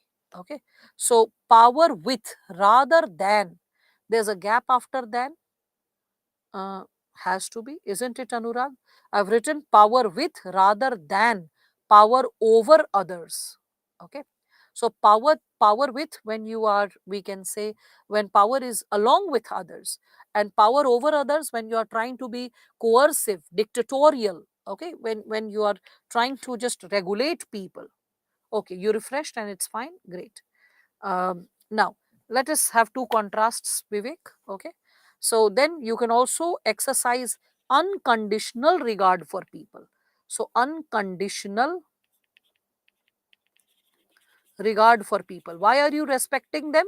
Because you ought to respect them, not because they are powerful, they have money, because they are, like, connected, because they are holding some kind of important office. No, unconditional regard for people, whoever they are, being nice to others. It doesn't cost much.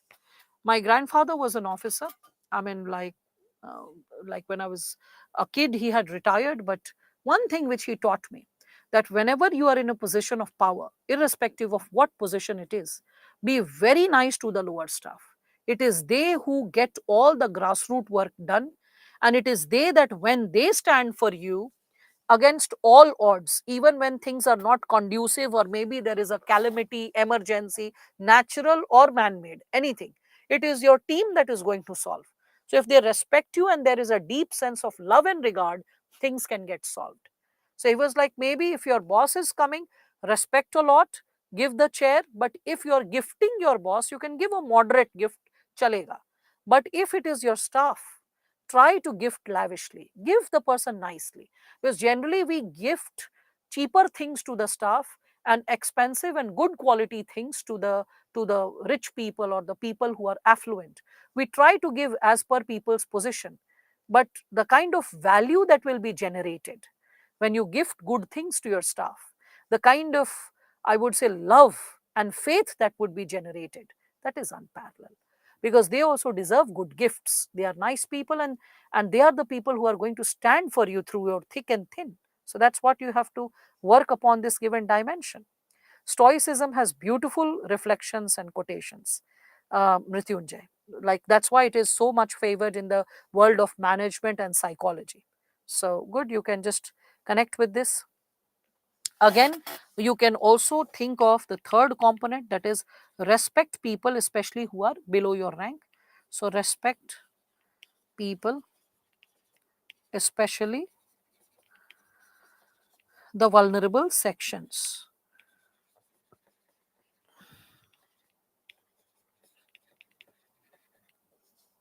And fourth, develop altruism.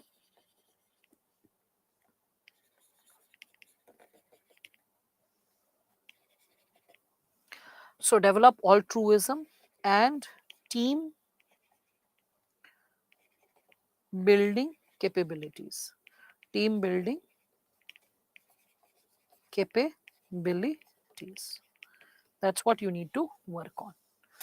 So, in other words, as you are understanding this given subsegment, you can understand that emotional intelligence is not opposite of intelligence, as people think that emotional, oh, that means intelligence is gone in the drain. It's not like that. It's not opposite of intelligence. It is not the victory of heart over head. It is the unique intersection of both. It is the unique intersection of both. So, it is the unique intersection of both when we are speaking of it. Right? So, that is something that all of us can reflect upon. So, it's emotional intelligence which actually sharpens our skills, life skills, makes us capable to adapt and adjust with respect to the larger society. So, when you are understanding all these segments pertaining to components of emotional intelligence, or how to improve or strengthen our emotional intelligence, or the model associated with emotional intelligence, the self and social model of emotional intelligence. So, when you're understanding this, now you can connect with EQ and IQ better. See this. So, what is EQ? EQ is associated with motivation. So, it's like emotional segment. So, motivation, reflection, self awareness. So, here's self awareness, social awareness. You can see that. Empathy, relationship management, understanding the organization dynamics. So, all the segments pertaining to, we can say, the emotional quotient, the five segments we were talking, all of it can fall, not just these bullet points. All the points we have discussed earlier can be incorporated here under the emotional quotient to calculate the, we can say the, the strength we possess in terms of our emotions. Okay, to like calculate our level of emotional intelligence under emotional quotient, we can put all those bullet points, have some capability to calculate some markers, some, we can say, measuring tools, and then we can go ahead with it. Okay, point of relationship management. Baldev, didn't we discuss relationship management over here? What was this? Just few seconds back, I would say, not even a minute has crossed. This relationship management, were we not dealing with it? So why are you forgetting and not connecting it with the previous slide? Right, this is how you're supposed to connect with. So here, when we are reflecting upon the same, IQ, intelligence quotient, is associated with facts. So technical know-how, architectural trade-offs, expert in X means any. Okay, X means any technology. It can make you a senior architect, or like architect of your life, architect in a space, like anything. Like it can make you like someone growing senior in one's skills, disposition in the career. There are styles and patterns which you can gain. You can become a critical thinker.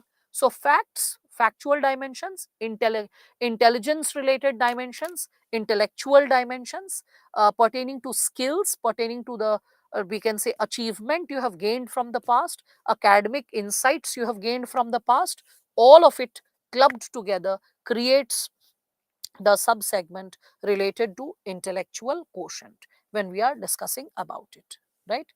Then comes the last subsegment associated with this chapter, and that is related to, no, not last, I would also substantiate one more thing, that is utility of emotional intelligence. Okay, so utility of emotional intelligence, and after utility of emotional intelligence, then we have emotional intelligence in governance and administration. That would be the last topic. So when we are talking about utility of emotional intelligence, so here first and foremost, you can understand that Daniel Goleman is the person who's talking about this given subtopic. So Daniel Goleman is a pioneer. His book, artificial this sorry emotional intelligence, is quite interesting to read. I mean, it can be a bedtime book, but I won't say like purchase it to read it like a course book, because it will become too exhaustive, huh? But you can use that book as getting a lot of insightful case studies, examples, anecdotes, which you can use even in your essay. So you can read it like a bedtime book, not like an academic book. It's a good book, well written. He has the power of penmanship, and like the book helps you to think, delve deeper, grow better. Okay. Okay. All right. Fine. So I will try to use green in that case, Vivek. Daniel Goleman's Emotional Intelligence. The name of the book was Emotional Intelligence. Okay, so when we are speaking of this, so Daniel Goleman is a pioneer, we can consider pioneer in the search of emotional intelligence. So he conducted a study. He conducted a study and found out that, and here is the first point, that is associated with performance at work. How emotional intelligence influences our performance at work. So when we are talking about utility of emotional intelligence, so he found out that, we can say, the study, through the study he found out that like 20% of bottom performers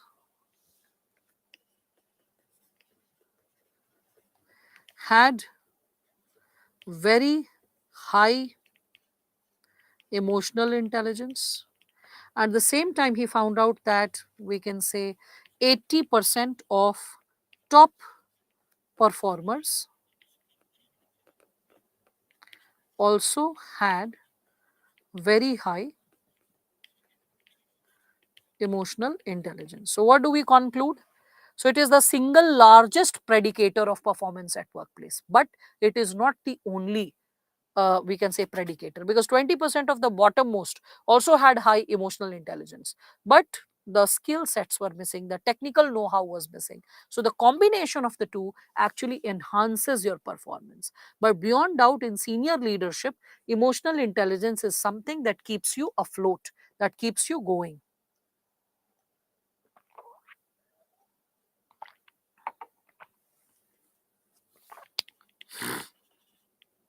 So you can thus write that emotion or emotional intelligence is the single biggest predictor of performance at workplace. That's what you can say. And you can also further say that this is the strongest driver,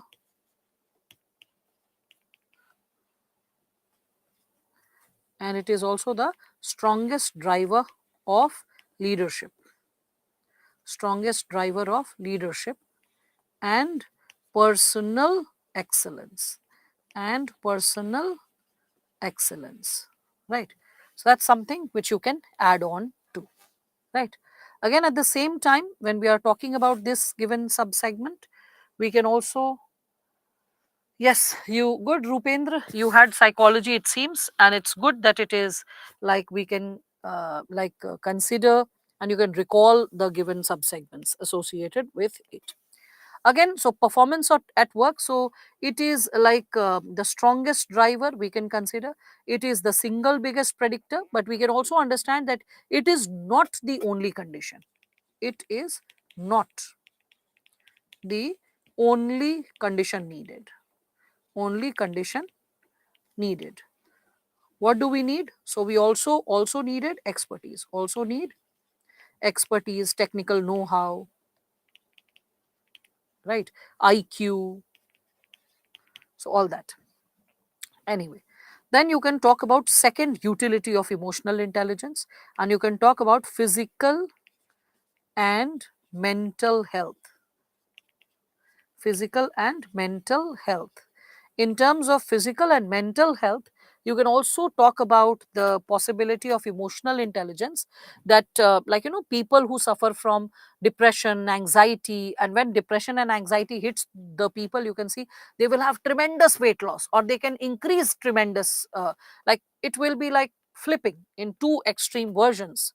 So a person can fall ill due to low immunity, like BP can shoot up, performance can go haywire, the process of aging can shoot up. I've seen students even preparing for civil services, when they are unable to regulate their emotions and emotional intelligence is low, and the struggle is for long, like going on and on. Like today, only one of my students who had appeared for this.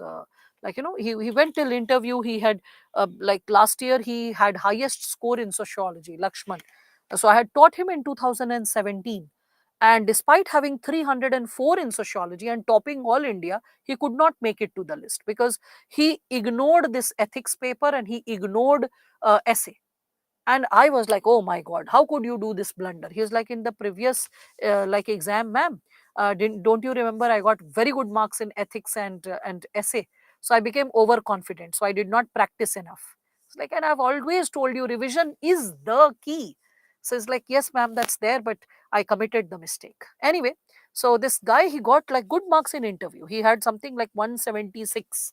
So interview also good, it was decent marks in optional, whereby he topped all India and still not making to the list. So anyway, so just recently he just appeared for the interview, and today he texted that in the Sports Authority of India, the exam that he had given, he got selected. Okay, and that came as such a happy news for me when I noticed that. So I was like, wow, that's something which is like something that's like, a happy news for the day. So assistant director in Sports Authority of India Limited, and assistant director is like grade A bureaucrat's job. Okay, so first you start as a trainee in grade B, but you are soon promoted to grade A.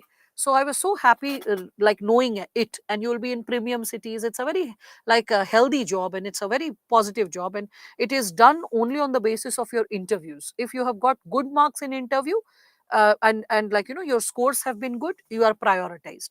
So like that came as like such a happy, I would say, information. I was like, wow, that's something that like that is titillating, I must say.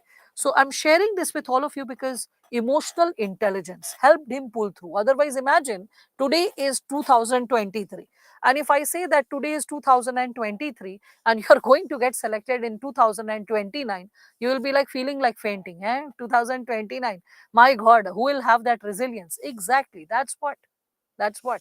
So, emotional intelligence helps you to maintain mental resilience, keep going on, because for some people it's just 1 year or 2 years, but for some it can be like appearing for mains, then appearing for interview, then again like the rigor is there. And when you're clearing stages, no, when your preparation is soaring up, you become confident. You're like, I know things, I can clear it, I know the breakthroughs. But that little slipshod that's happening, when you keep noticing that, okay, that is something which creates a sense of, I would say, understanding that like what kind of breakthroughs are required. So that's something which is required for a student to maintain when we are talking about utility of emotional intelligence, that it gives you that given possibility. 2017 batch student success in 2022, yes, that's what, Akhilesh, that's what. Because don't you remember that Ira Singhal, she became all India IAS topper in 2014. But when was she a student? Like in one of the previous places where I was teaching, 2009. She was a student in 2009. In 2010, she became a revenue services officer, and 14 she became like an IAS with All India first rank. Same was with Junaid Ahmad. Junaid Ahmad, in his like fifth year of preparation, he became All India third rank. So for some people, the journey is long, and for those people for whom journey is long, so getting All India second rank, third rank, making it big in life, that does happen. But for some people, it's not like 1 year journey or 2 year journey, because those people who don't practice, that's why I told you, despite being All India sociology topper, he did not get good marks in ethics and essay, because previous time he got very good marks in like in this paper of essay he had 146, and in ethics also he had in late 120s, 128 or something. So he was very confident, I know ethics, my notes are done, I know essay, I really get good marks. Did not practice. So practice was not there, so flow was not there, recalling of the right terms was not there, connectivity was not there. So even seasoned aspirants tend to get lesser marks with lack of writing practice.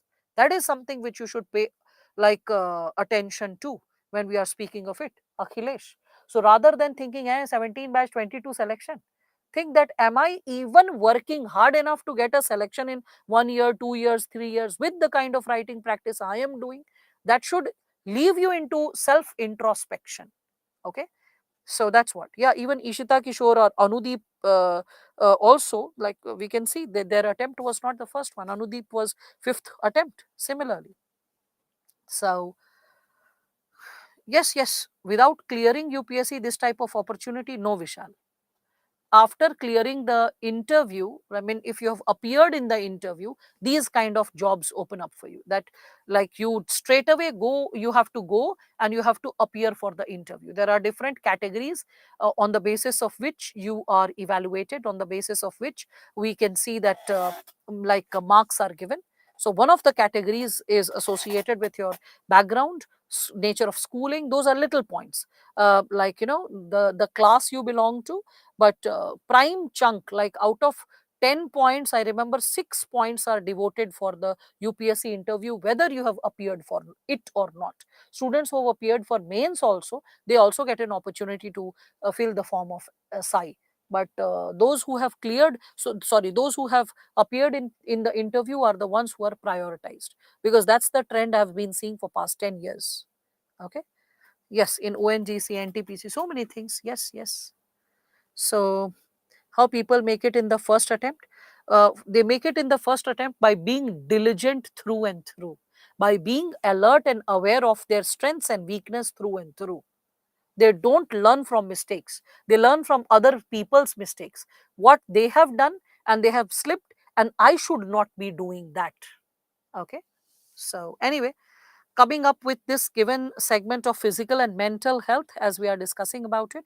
So this is when a person is experiencing inability to control stress,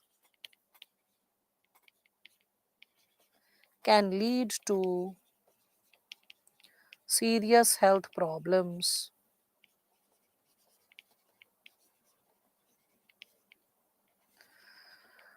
Okay, serious health problems. So in this situation, we need to understand that with effective usage of emotional intelligence, we can see, I know everyone is now triggered that, like, many people must be triggered from their family side or in their personal quarters, that how long am I going to take? Because suddenly I've rattled you that what is your nature of preparation, where are you standing?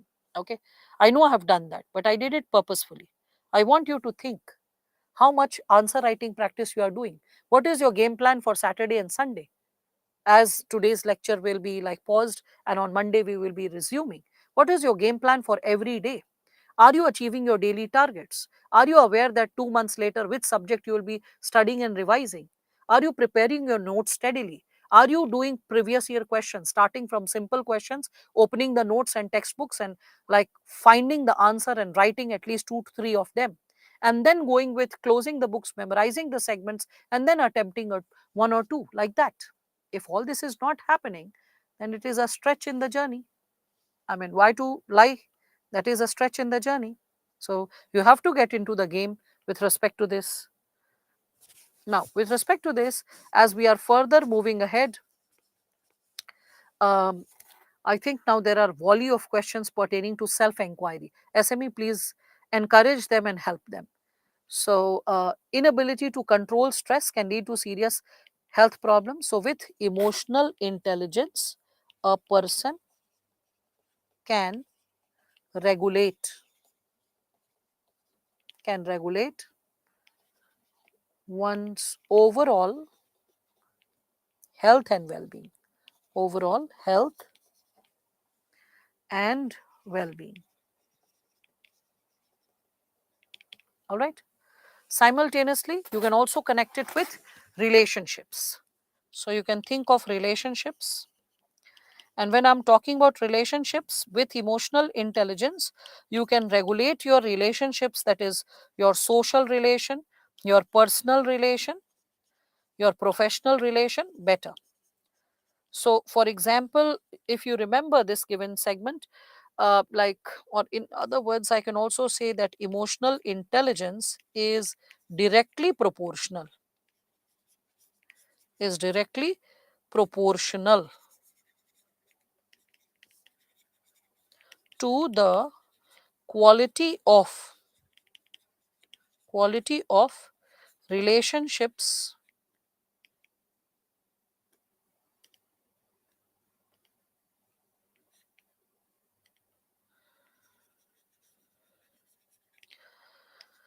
you have in life. The quality of relationships you have in life. So if you're having domestic violence or any form of bullying, harassment, okay, there will be low level of emotional intelligence, and that is going to impact your mental state, your state of courage, your state of, like, processing human relations and how you are able to conduct or connect with individuals. So you can remember the movie Three Idiots. In the movie Three Idiots, there is the character of Raju, and Raju has very high level of emotion, sorry, have very high level of IQ, and his friend Rancho has high level of EQ. And in the movie, it was Raju who committed suicide towards the end, right? Because he could not take so much of stress. And it was Rancho who started working towards upliftment of the poor people, the weaker sections of the society, and creating a breakthrough for them, especially in the Ladakh region. It was getting connected to one of the, we can say, the present visionaries who's working towards the betterment of the people of Ladakh and Leh. So that is something which we all can connect with. First point is performance at work. Sarshti, is it not visible? So Raju's suicide failed, yeah, but he tried, no? So who tries suicide? A person who has low level of EQ, who is unable to process stress, handle stress.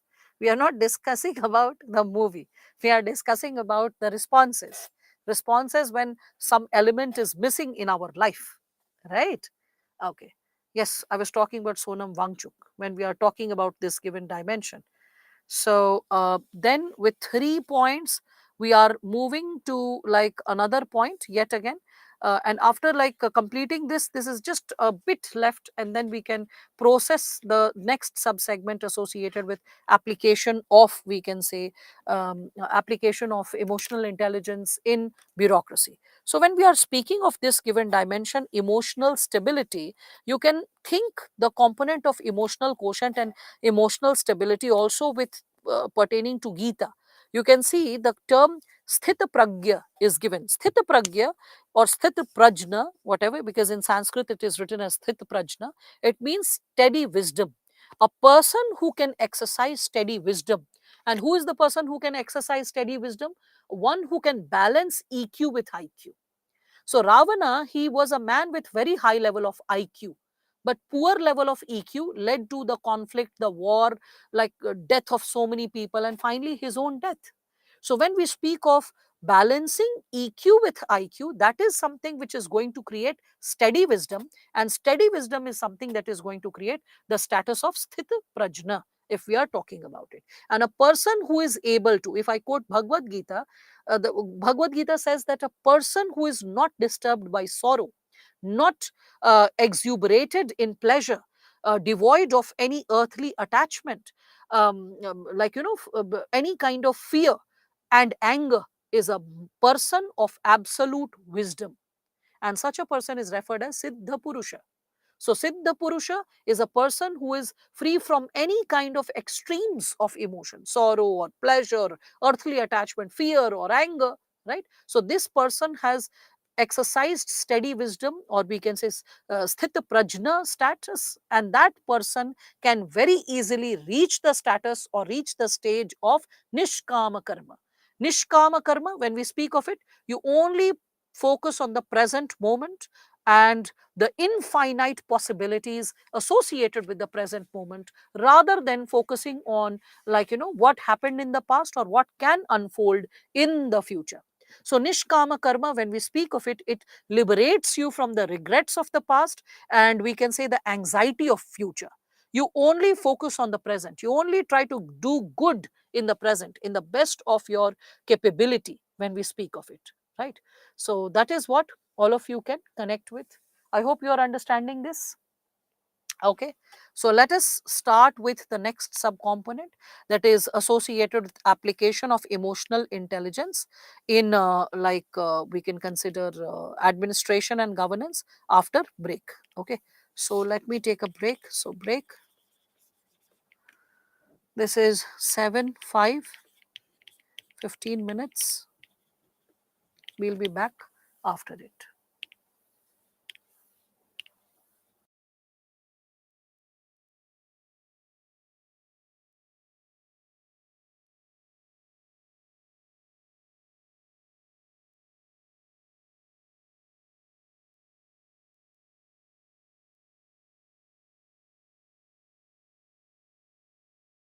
Of utility of emotional intelligence, yes, Nitesh, you can take the examples from movies as well.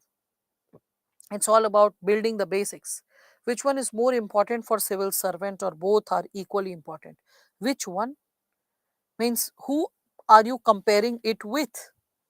I don't know that, Payal. If you are comparing between EQ and IQ, without IQ you cannot get selected, and without EQ also you cannot get selected. That means you need both. Simple, right? Okay, so with respect to I have shared that. Okay, so with respect to this, as we are further moving ahead, let us see that, when we are talking about utility of emotional intelligence, so it is emotional intelligence which motivates you to get into self fulfilling like self-fulfillment needs or self-actualization. So the component of self-actualization, a person who is able to achieve the fullest of one's potential, the creative activities, it is possible only when you have high level of emotional intelligence. It is only with EQ that you can balance your creative self with your personal life, the psychological needs, which is associated with prestige or building intimate relationship with your friends and family. Okay, these basic needs are something which are associated with your general existence. These are associated with physiological needs like food, water, warmth, cohabitation, all of it. Okay, safety needs, when we reflect upon safety needs, it is associated with security and safety. Okay, so this is like whereby you can participate, you can, like, perform well, so that's associated with that given subsegment. So safety needs, physiological needs, basic elementary needs. But above that, for psychological needs, as you can see, for psychological needs and for self fulfillment needs, high level of EQ is required. All right, so that is what we all are associated with. This is utility of emotional intelligence, as you can understand. So for when we are discussing utility of emotional intelligence, so you can have high level of IQ. Okay, with high level of IQ you can perform these two as well. The psychological needs and self fulfillment needs can also be fulfilled like duly, if you are able to connect with this given subsegment. Further moving ahead, as we are like substantiating the same, we can connect it with governance. So in the domain of governance we can see this application of emotional intelligence in administration and governance.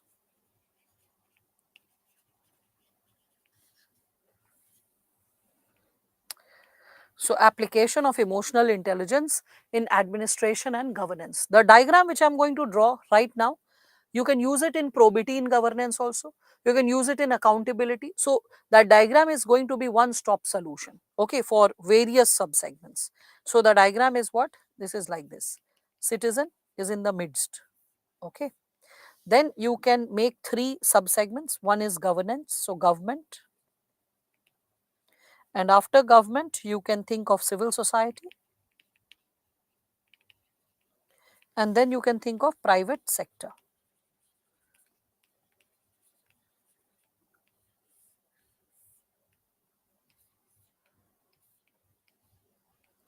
And then with respect to the three, you can connect this given subsegment.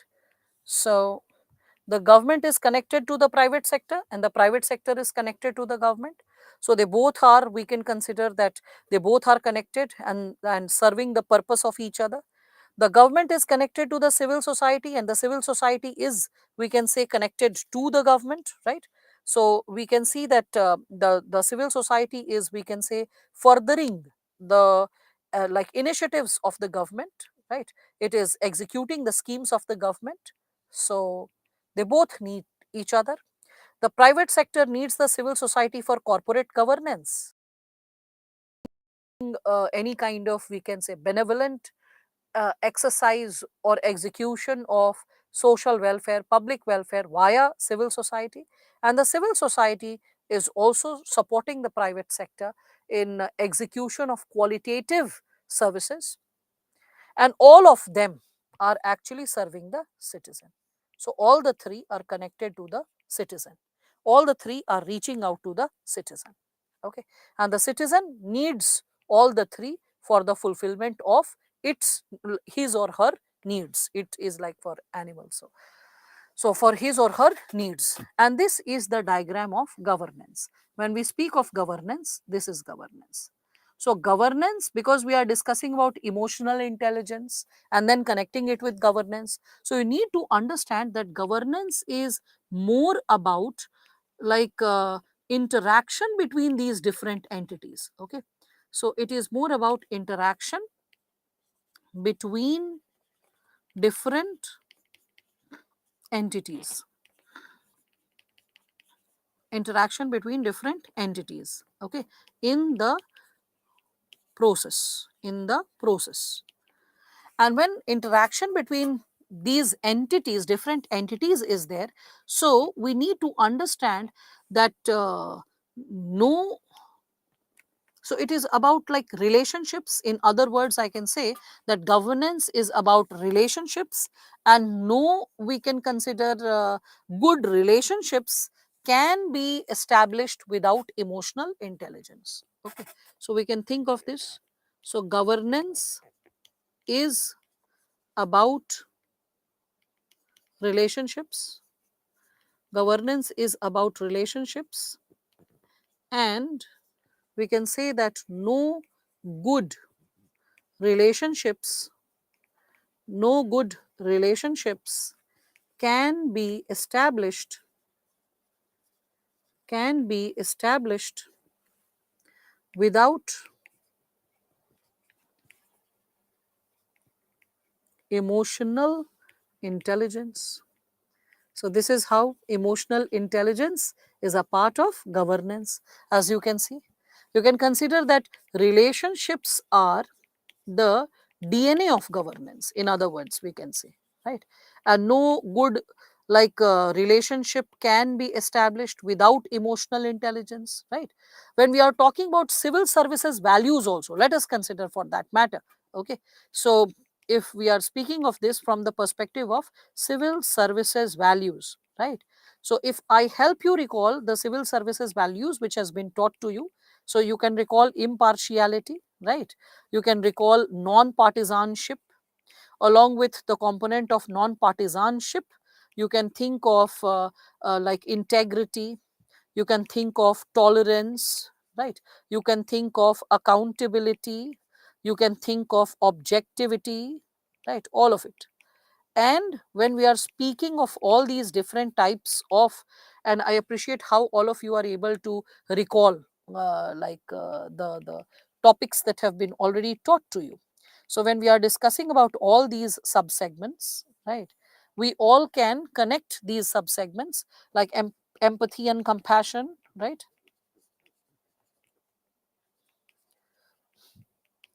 So we can see that none of them can be established, right, without emotional intelligence, right? None of them can be established without emotional intelligence, right? So for civil services values, we need to understand that like it is very fundamental for civil services values, whereby we need to understand that with high level of emotional intelligence, we can regulate the processes, and these values can be incorporated in our personality, it can be incorporated in the system, in the functioning of civil services, and that is how symmetry can be observed or determined when we are talking about application of emotional intelligence in civil services. This is also something that can create social capital, right? It can generate social capital whereby good governance will create good quality relationship between the people and the government, right? And you can also speak of it can create probity, right? Probity in governance, probity in governance.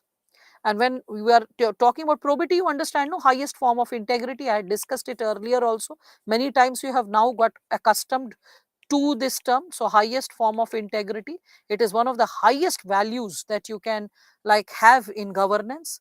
So when I say that, oh, 100 crore is passing underneath you and the contractor is offering 2 crores to you, that sir, just keep it, and maybe your mother is ill and for her treatment you need to arrange money, and right now theoretically saying no is easy, but when you are pressed to that situation and you are very clear that I have not earned that amount, it does not belong to me, I have to reward the contract as per merit. Non meritorious individuals will corrupt the system, corrupt my conscience, my sense of right and wrong. Moreover, bad material can be used, it can damage possibilities in the long run, it sets a bad example in the department. today I'm accepting a smaller level of corruption, it will be a snowballing effect. Bit by bit, the size of corruption can grow. So when you understand all these given possibilities, you are able to save yourself, you are able to, like, do away with all those possibilities, due to which, like, you can say that improves your emotional intelligence and probity and transparency in the system. But thinking about it, like, theoretically is easy. When you're exposed to the situation, only those who have high level of emotional intelligence will be able to honor their values, will be able to put the values in action, in behavior. So that's what. Okay. Again, emotional intelligence, it helps you to create greater resistance against hedonistic tendencies, self indulgences. Okay. Any kind of tendency which encourages corruption and nepotism. So all those possibilities can also be connected. Empathy and compassion. Priyanka, have you not heard the word compassion? So CUMP was sufficient for any student to connect it with compassion, right? Okay. So, and if you don't feel like, just remember empathy. That is also going to fix the game. And again, when we are talking about this given component of application of emotional intelligence in the system, you need to understand it from one more possibility. Like, let us say, um, um, if I say that in a room there are like 5 IS officers, the average IQ, mind it, I'm using the word IQ, intelligence quotient, the average IQ of every individual is around 110. Okay. So 5 individuals sitting in the room, and average IQ is 110 of every officer, 110, 120, something like that. So what is the average IQ of the room? People sitting in the room, what is the average IQ of the room?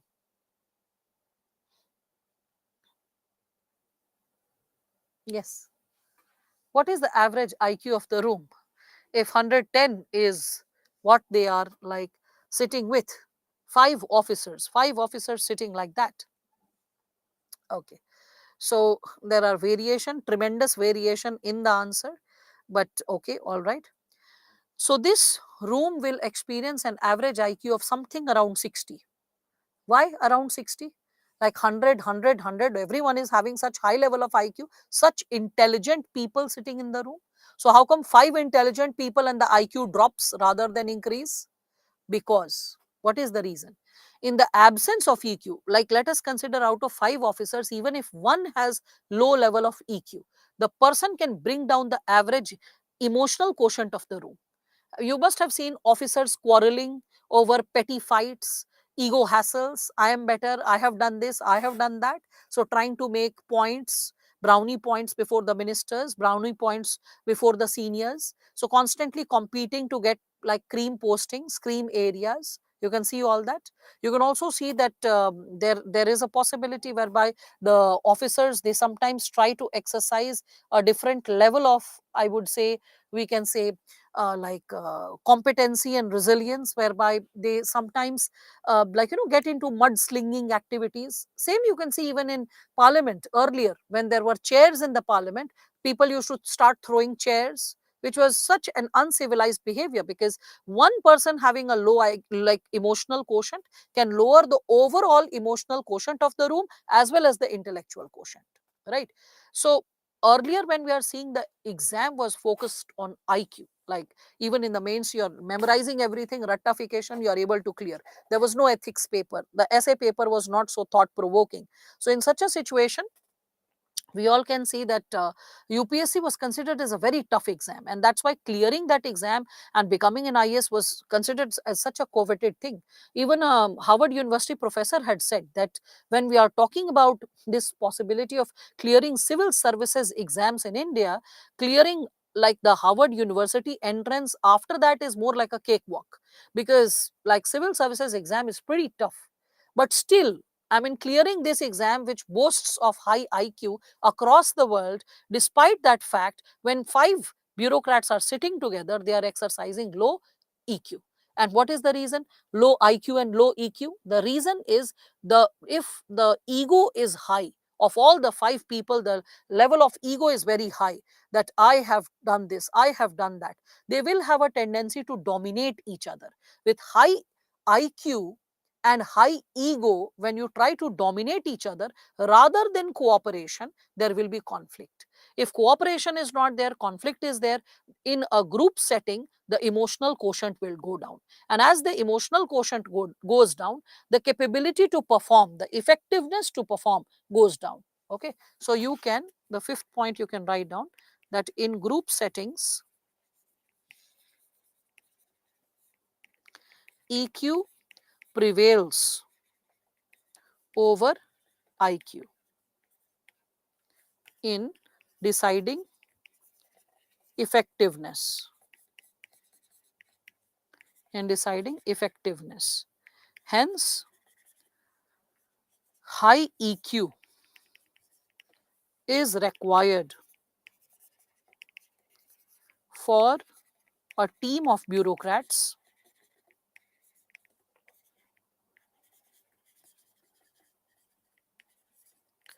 to perform effectively and deliver to the optimum. Deliver to the optimum. That's what you need to understand. All right. So in group settings, emotional quotients prevail, not IQ. And thus, like EQ is required when teamwork is going on, any flood relief, any kind of, we can say, emotional crisis, social crisis, economic crisis, whatever that area is suffering from. A group of, like we can say, individuals needs to be kept in this. Yes, Vishal, you can add many more other civil services values. Okay. So when we are talking about this, no, Harvard and University entrance exam is not similar as UPSC exam. It's just that the professor said that for that, the kind of memory that you need, the kind of performance that you need, it was compared with that, not the syllabus. Don't take it literally. Anyway, so is high IQ representing ego problem? Prithviraj, if there is high IQ but low EQ, then ego can be there. Because if there is high IQ, the person develops a sense of narcissism, that I'm very intelligent, my overall intelligence quotient is very high, I know a lot of facts, I can process a lot of like mathematical, like we can say, precisions. And such an individual, in the absence of EQ, will lose humble touch. When you lose the humble touch, that can lead to conflict in the environment. All right. So, yeah, drunken officer story, you can connect with EQ. Now, so as we are like reflecting upon application of emotional intelligence in administration and governance, we can connect it with the classical theory of bureaucracy related to emotions and modern neurosciences and post-Weberian bureaucracy related to emotions. So classical theory of bureaucracy is associated with Max Weber, a very popular thinker who is taught in sociology, public administration. So thinkers across discipline know about him. And he was also asked in GS paper 4, and the year probably was 2014. So like Max Weber was the thinker who spoke of whether we need emotions in bureaucracy or not. So he was not in favor of exercising emotions at all while taking decisions in bureaucracy. So he believed that if we are, and that is why his theory is considered as the classical theory on bureaucracy. Max Weber's, or Weberian bureaucracy, as it is called. So Weberian bureaucracy considered that emotions are derogatory, they are negative, they have a negative role to play in bureaucracy. So it considered that it makes us inefficient, it makes us weak, it interferes with our good judgment, it can distract us, it can also obstruct or slow our reasoning down, it can just pull our reasoning down, it can make us arbitrary and tyrannical, it can also weaken our sense of neutrality. Okay, it can also impact objectivity and reasoning, like on the basis of facts as facts. It can also complicate planning and undermine management. So all negatives were given associated with, we can say, the component of bureaucracy when we are discussing about the same. Okay, so when we are discussing about this given dimension, uh, through graph, like discuss IQ and EQ through graph, there is no graph. Okay, IQ and EQ are two parallels existing inside you. IQ is the facts, academic knowledge, the skills you have gained, Akhilesh, And EQ is associated with how you have been socialized in your environment, how your parents have raised you, or if you're an orphan, then how you have been raised in what kind of environment, whether you were secure or insecure, experiencing violence in childhood or not experiencing any form of violence. So everything shapes the personality of a child related to emotional quotient. And I have explained it already. It seems you missed that part because you did not join the session in the first half an hour. It was then that I had explained it in greater detail. Okay. Yes, you can. In bipolar continuum, I taught about Weberian theory. Yes, very good, Sulekha. You are able to recall that in bipolar continuum of public and private relation, I said that in public relation, in the extreme end, in the public relation where you are completely devoid of emotion, you are only working on the basis of rules and regulation. That is the approach which Weber had said, that without any emotion, when you only stick to rules and regulations, then bureaucracy can operate efficiently. So the old traditional explanation of bureaucracy does not entertain emotions at all. It does not consider that there is any space or place for emotion in the world of bureaucracy. All right. But when we are speaking of it, we can think of the post-Weberian model. The post-Weberian model on bureaucracy. Okay, so the post-Weberian model on bureaucracy, if we reflect upon it, we all can connect it with modern neurosciences on emotion when we speak of it. Okay, you need to read more about Hitler, Sai Dinesh, if you are talking about it. So if you come to know who his girlfriend was and how he behaved with her, and his practices pertaining to vegetarianism, his attitude towards specific animals, his pets, you will realize that saying that he was completely devoid of emotion, no, that was a partisan emotion, exercising selectively, and that's the danger. That's why love, a benevolent love, is required for the biome and the humanity. Anyway, so with respect to this, yes, we'll talk about Shargun, the component of emotion, once this chapter is over, which we are about to. So focus on post-Weberian model of bureaucracy. All right. So with respect to when we are talking about post-Weberian model of bureaucracy, it suggests no, emotions are helpful. Emotional quotient is necessary to bring balance in judgment. So it helps us in good judgment because there will be empathy, there will be compassion when we speak of it. So with empathy and compassion, we will be able to connect with what's happening around us. It is a sign of strength. Emotion is not a sign of weakness. If we can process the emotion in our favor, it will generate hope. It will motivate us. It will generate social as well as personal awareness. So it is a sense of sign of strength. It makes us more effective. It motivates us. It speeds up our participation and reasoning. It builds trust, connection, activates ethical values. It provides vital information and feedback because we can understand and process what's happening around us. It sparks creativity, innovation, leadership. So, all the things which we discussed in components of emotional intelligence. Recall the components of emotional intelligence, you see a glimpse of all those points over here. And when you can see the glimpse of all points over here, you can like connect how the classical theory of bureaucracy is different from modern theory of bureaucracy, and it is the modern theory which is now talking about incorporating the emotions intelligently in the domain of, we can say, bureaucracy, so that we can exercise, or we can see bureaucracy exercising things with due efficiency. There are better managerial functions, maintenance function, when you are looking at lower staff who are only following orders, having IQ is sufficient. Intelligence quotient, if it is high, it's fine because you will be able to listen to the rules, regulations, understand them, process them, follow them properly. But if you're a people's leader, if you're in a job where you have to constantly interact with people, and bureaucrat is going to be that people's leader. Okay, so being a people's leader, you are in welfare function. When you are in welfare function, you need emotions. When you are in a process whereby you have to come up with a teamwork and you have to keep boosting your team, So for boosting your team, you should not be the person who's taking all the credit. I am the most intelligent, I am the senior most, so I have done everything. That is not going to work in the long run, because the teamwork is necessary. So rather than, like, giving credit, rather than giving credit to, like, yourself, you have to give credit to the team. You have to understand their strength, the power of togetherness, and all that comes when you have high level of emotional intelligence, that you are able to balance. Okay, you are able to balance this given component associated with bureaucracy. There were a lot of thinkers, Anushka. If you're still interested, you can Google search who are those people. That's not required for GS. This is not optional that we need to get in details of the names of thinkers. A basic hint is sufficient. Okay, so I hope all of you are able to understand this given topic related to emotional intelligence.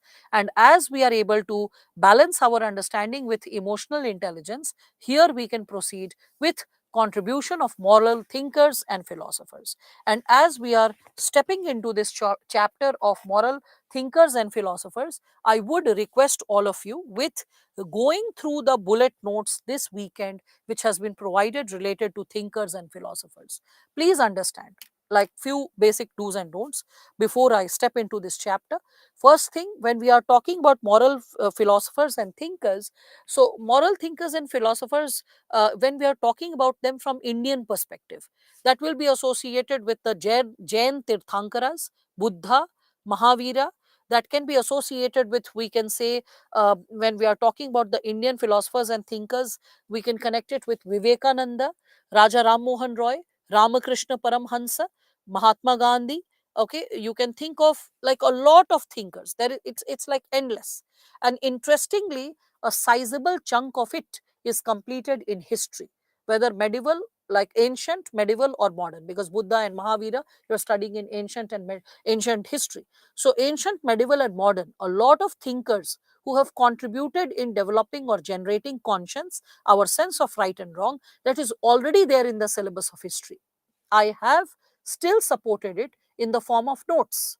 Other than notes, I will take up some basic PYQ, that how Indian philosophers and thinkers, if asked, like some contemporary thinkers like Nehru can be asked, even though it's not given in the notes, Nehru can be asked, Lohia can be asked. So there is no end. There is no end to, like, philosophers and thinkers and their contribution, because this is an open ended topic. Another thing is, the list has not been provided in the syllabus by UPSC. So UPSC is open to ask from any corner. Like, just few years back, there was a question from Thirukural. Thirukural is written by Thiruvalluvar, and he was, we can say, a philosopher and a poet from Tamil Nadu. So his works have been recognized across India and world. And there was a quotation taken from Thirukural, and that was given to the civil servants to interpret and respond. How to interpret court related questions, I will be substantiating it soon, like right now. But remember that it's not necessary for you to know that thinker. If you know, well and good, but it's sometimes not necessary. Like in Western philosophers and thinkers, there was a question that was connected with Erik Erikson, and no one knew who is Erik Erikson.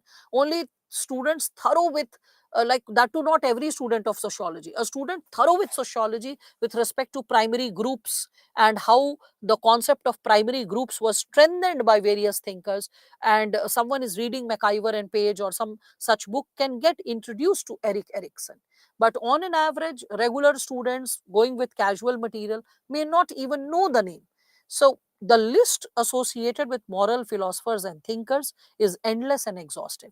I mean, like, there can be questions like in, like, for example, Western philosophers and thinkers, majority of the books, notes, you will see it is connected to Immanuel Kant. Yes, it is important to know him. Books related to Socrates, Plato, Aristotle, the standard ones when we are talking about Stoicism, related to, we can say, Thomas Hobbes, Rousseau. Okay, so like you'll find the list, John Locke, all these thinkers. They are also provided in your bullet points and notes. I will be discussing about them because Indian philosophers and thinkers, you are like exposed to it via history, like ancient, medieval, or modern. But Western philosophers and thinkers is unique and new to all of you. You have never ever read it, majority of you, or nor exposed to them. So that part I will be doing, and I will try to bring as much justice as possible despite all constraints of time. So when we will be indulging in that given portion, there is a specific method to read it, but still, I'm still putting this disclaimer, there is no end to it. I mean, modern thinkers from Western world, Western philosophy, like we can consider Michel Foucault, Derrida, Noam Chomsky, Amartya Sen, any of them can be picked up. Their statement can be picked up and left to you for thinking, reflecting, and creating when we are speaking of this given dimension. Yeah. So please understand this bit, that this is the most open ended topic in your syllabus. Okay. Best part is Indian part gets covered from history, though it is also supported with notes, and I will also help you directly with certain question and answer, that how to handle those answers. I'll create that. Okay. But Western philosophers and thinkers, because you lack academic background and expertise, so I will be taking care of that in decent details. Okay. So attitude notes is not opening, showing error. That's something specific to your case, Anjan, because there are like hundreds of students who have downloaded it so far, and there is no problem associated with them. Yes, a lot of Western and Indian philosophers and thinkers is already provided in the ethics notes, in the bullet point, how you are supposed to read, memorize. In that manner, the notes has been incorporated. Okay, so you can just look into that. Yes, that's what I'm saying, Femina, that a lot of thinkers can be incorporated, including Roosevelt. There's no end to it. I mean, there are such amazing poets and philosophical leaders even from Africa, and many of you might not be even aware of their names. Okay, so from China, from Japan. So there's no end to this given possibility. Okay, because it's contribution of moral philosophers and thinkers from India and world. So world is not just West, no, it can be other parts of the world as well. So that's why there is a limitation, always remember. And when I'm saying there's a limitation, so just be open to the public debates. Is any thinker suddenly talked too much? So if a thinker is talked too much, just listen about that thinker briefly.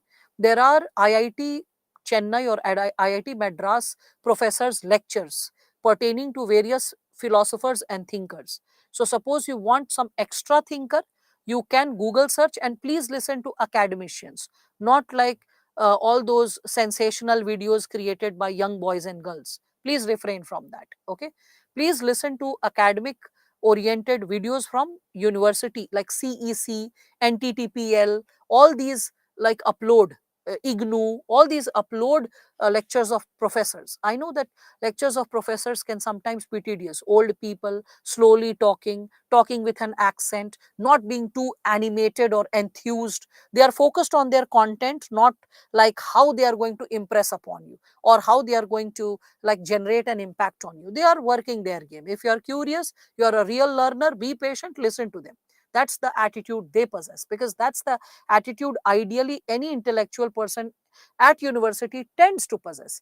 Being a powerful communicator sometimes is not their priority, but should have been, because if you have knowledge but you are unable to impress upon or communicate, that does create a lacuna. Anyway, we'll not get into that dimension, but listen to professors and academicians. That is something that is going to like create a breakthrough. Okay, so for all of you, so they don't want like comments and subscription, nothing. They'll just tell their lecture and done.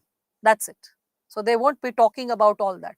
They will be like, good evening, so today the topic we are going to discuss is this and this. So sir has done this or that. If there is a person moderating the event, or sometimes the professor only starts off and then just starts talking. So there have been professor at global reputation teaching at different universities. Like for example, there is Professor Dilip Menon. So he was once talking about postmodernism. I was just listening to him on a YouTube video. So Dilip Menon sir, I know him. He teaches at Ashoka University. Previously, he was teaching at Ramjas, and he has taught at Princeton also. And he is a man through and through, with so much of knowledge and wisdom. And one of his videos I saw, it had 545 views. I was like, bravo. all kind of like sensational videos that young boys and girls are like making, and the kind of dialogues and explanations that they give, they have like millions of views or thousands of views. And here is a senior professor like shedding pearls of wisdom, and barely like 500 views and 1000 views is what I'm seeing few years back, not now. Now the views have caught up. The same had happened to Y Singh sir's video. So Yogendra Singh is a senior sociologist, and like he had given a concept of modernity of Indian tradition, which is important for GS students in paper 1 Indian society. When you talk about globalization, impact of globalization on Indian society, so to reflect upon the impact, how tradition is continuing despite modernity, how tradition is continuing, how it is continuing, why it is continuing, what are the changes, that is something which you can understand more thoroughly when you know Vaising sir's concept. So Vaising sir took, we call him Vaising, his name is Yogendra Singh. So his lecture on social change was available on YouTube. Okay. And imagine all the wisdom coming from the horse's mouth. And that video, like some like 4 or 5 years back, it had just 5,000 views. That's it. And the same professor's concept of modernization of Indian tradition, some other fellow had made a video. It was fine, it was decent, not sensational, decent. But it was, he was not an academician, not a professor, just a regular, like normal guy. And that video had 88,000 views. I'm like, oh my God. Like you can understand the gaps. So I'm sharing this because in the world of academics and intellect, there can be a gap. How you people are reaching out to it, or how you are processing it. So, with respect to philosophers and thinkers, I will advise that beyond the lecture, what I create today as well as on Monday, it is advisable that please, in your private capacity, if you like, can listen to few like about few philosophers and thinkers through university professors, whether assistant professor, like associate professor, dean, whatsoever, doesn't matter. But from a university professor, it will be better, because information is authentic, it is detailed, there is no cut shot, there is no rush. Concepts are explained like with thoroughness. Examples are like I would say academic and rich in nature. Okay, so even though initially it can be tedious, you can always listen at 1.25x or 1.5x speed, but it is advisable go through academicians videos, professors videos, not sensational videos, because this topic will need a lot of extra listening and reading. And as you are talking about, ma'am, which channels, university professors channels, like you have IIT Chennai having philosophy courses posted free of cost, open. Okay, so you can listen to IIT Madras, not Chennai, IIT Madras lecture series related to philosophy. Okay, so there is a professor who has given lectures pertaining to John Locke and this and that. You can listen to him also. You can find once in a while IIT Kanpur professor has also posted few videos. You can find some other professors also which are associated with CEC and NPTTL. Okay, so you can see that also. IGNU also has its own this thing. So that's what. Fine. So no, it is in English only, Akhilesh, not in Hindi. All right. The thinkers and philosophers, no, nothing to do with sociology. Vanshika, I'm talking about philosophy, philosophers. Okay. I gave an example of Yogendra Singh sir because he's also a thinker and he is also a sociologist. So with him, what had happened, I saw online, and I'm like, that's something which is quite displeasing. And but the thing is, you don't expect the masses to behave academically open and exposed and rich. Okay, there's a bandwagon which the masses follow, but you as a sound, we can say academically aware and conscious uh, aspirant, you can choose the right sources, and then I'm guiding you, right? So that is something which can help you to the right set of understanding. Yes, you can read this topic of Western philosophers and thinkers from the book. Okay, I hope that from Subbarao, when you read philosophers and thinkers, a basic overview will be given who the thinker is and what the person is talking. So I'm quite sure that you will bit by bit be able to catch up. Start first with Indian philosophers and thinkers, read that, and then move to Western philosophers and thinkers, because by the time you'll move to Western philosophers and thinkers, I'll be teaching that, explaining that. All right. Now, So, with respect to this, when we are talking about this given subsegment, we then move to this dimension, contribution of moral thinkers and philosophers. So, in this given dimension, first and foremost, the question is, why are we discussing about them? What is the relevance of incorporating this topic in the syllabus? All right. So, with respect to this, we all can.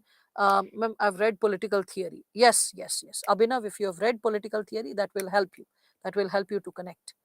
So, Emil Durkheim is not needed, Prashant, for philosophers and thinkers. Okay, he was a sociologist. He had nothing to do with philosophy. He was a sociologist inquiring about division of labor, inquiring about sociological methodologies like social fact associated with suicide. So, don't get distracted. Emil Durkheim won't be asked. Weber can be asked because Weber spoke of bureaucracy. He wrote exhaustively about bureaucracy. That's why Weber was important, but not Durkheim. Marx's opinion can be important because Karl Marx's opinion are associated with larger social concern. He was not a sociologist or economist or a philosopher. He was basically a journalist and he wanted to bring about revolution and change the world. For Marx, it is popularly said he is like a giant elephant in the room, and every discipline tries to touch Marx and have their own version of understanding who Marx is. So, a person touches the feet and says that, oh, Marx is like the stump of a tree. Someone touches the trunk and says it is like a snake. Someone touches the ear and says it's like a fan. Someone touches the tail and says it is like a rope. But Marx is none of it and all of it.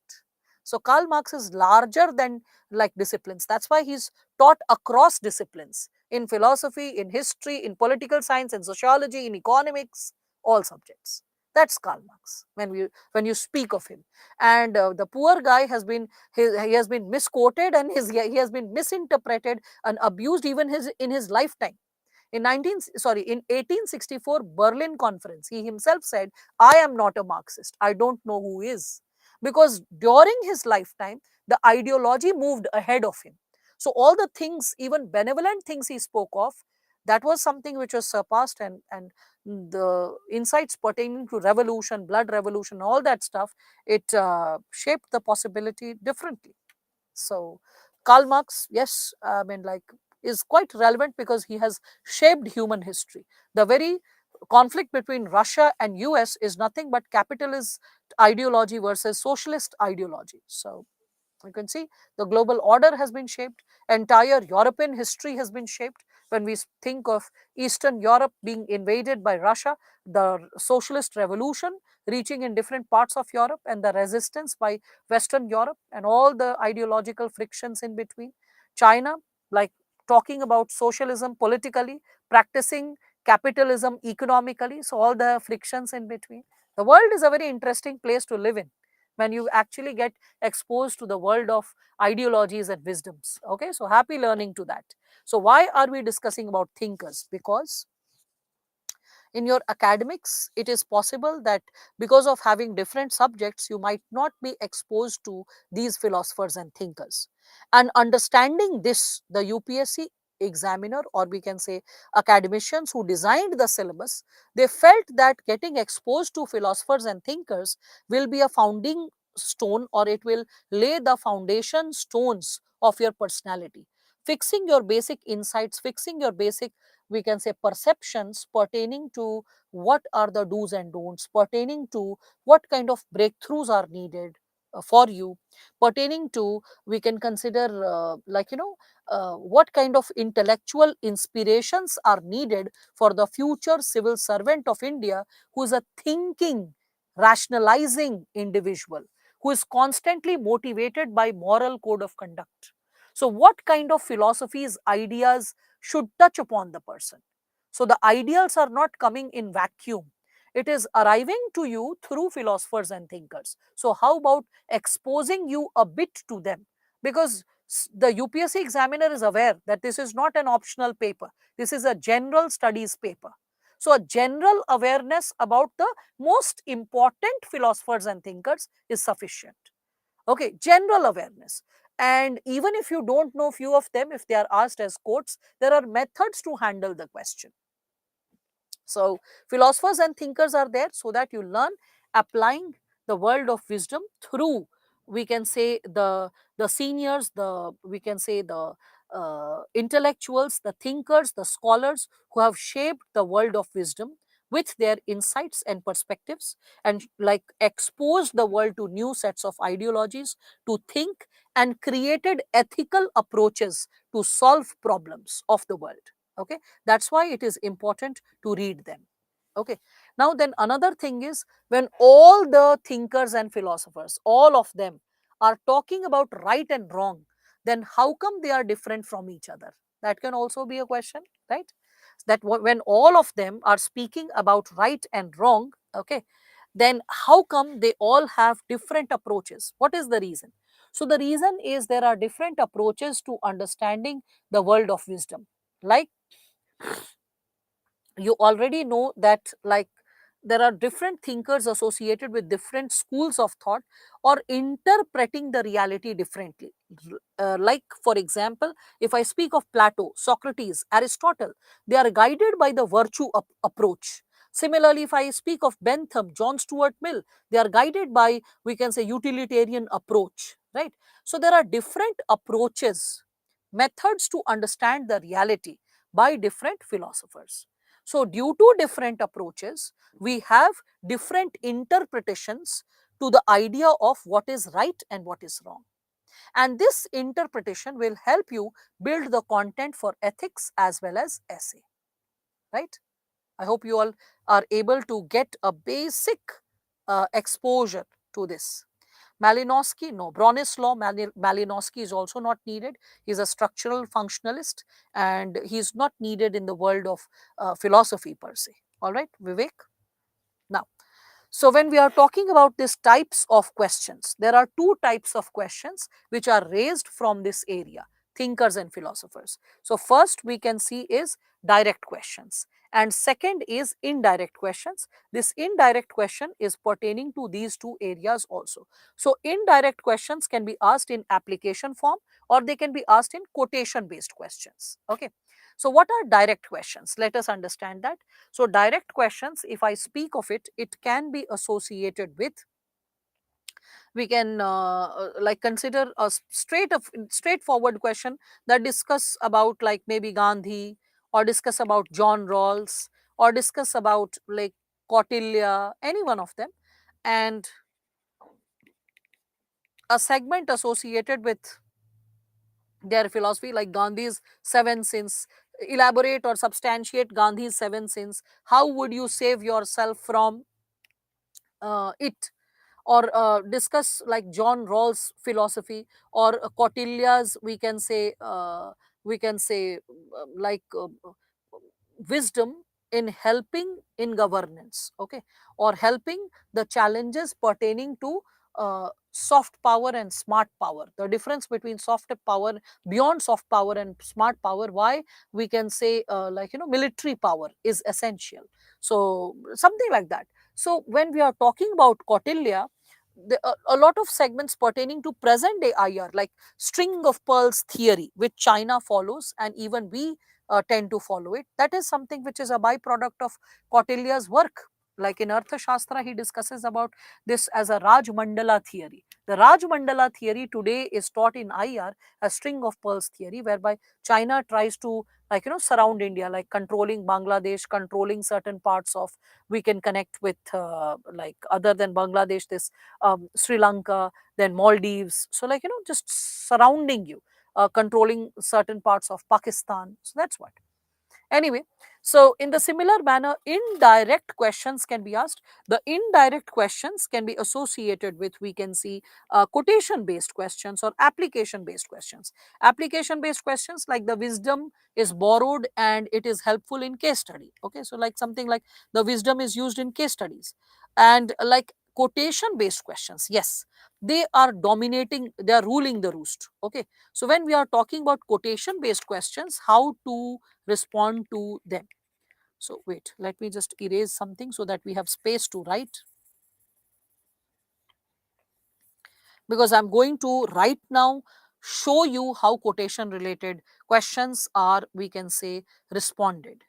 Okay, I'm glad to see that, you people are aware of the like Saptanga theory or Iron Curtain and all that. Amazing, amazing.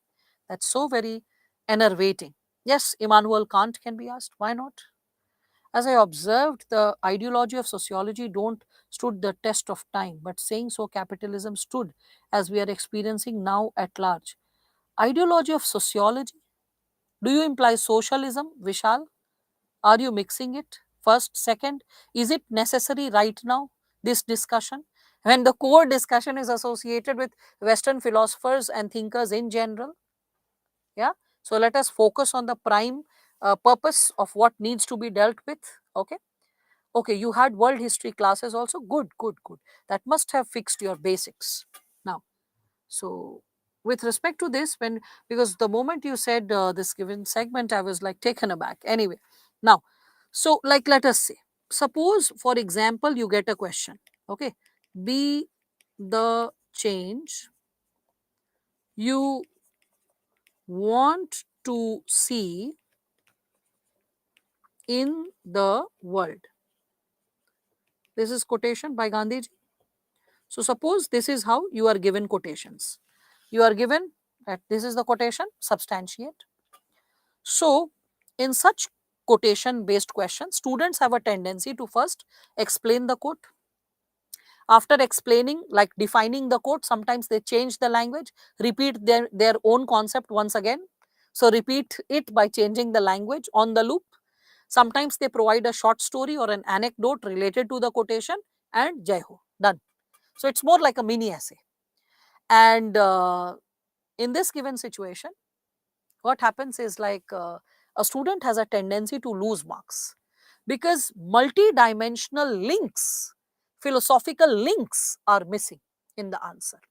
Okay, so when you get a quotation related question, how are you supposed to respond to it? Let us see. Okay, in a phase based manner, let us see. So first and foremost, first explain how. Okay, so first explain the quotation, the purpose of the quotation. So explain the quotation as in its purpose. So you discuss how the quotation is related to internal changes, how internal changes lead to external changes. They are more vital, internal changes. In the absence of internal changes, real external change, outward change will not happen. Like I remember Swachh Bharat Abhiyan when it was started, the PM really made an effort. The first video that was released, I saw and I was like, wow, that was something because he kept working for some time period in cleaning the area.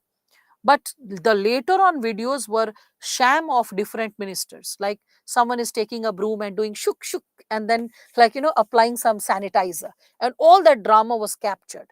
And common people or the poor man or even the illiterate people can sense inauthenticity. So when you are like doing some drama, that is something which is not going to impact. Only when you are exercising the change from within, that it will bring about the change outside. Like suppose there are so many ministers that go for rally and they go for visiting villages or different areas. Whenever they see like dirt or dust or something like that, they can ask for gloves, wear the gloves and just pick the trash and throw it here and there. And before starting the speech, just fold hands and say, this is your area. If you stay neat and clean, you shall stay healthy. If you are healthy, the country is healthy, everything is good. And then we are happy because your health is associated with our happiness. If something like that is communicated, this little gesture can go a long way. Okay.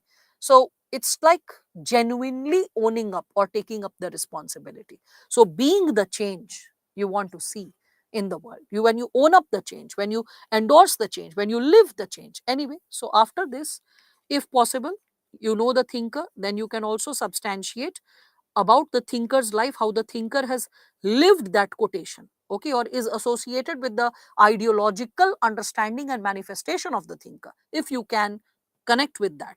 So for example, here you can give examples from Gandhiji's life,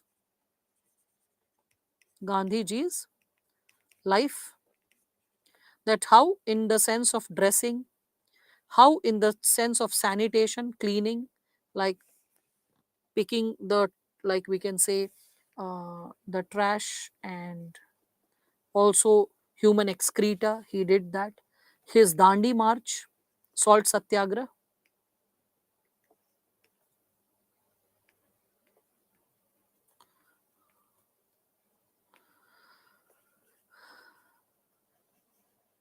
You can connect that, right? Then in the third para, discuss what other philosophers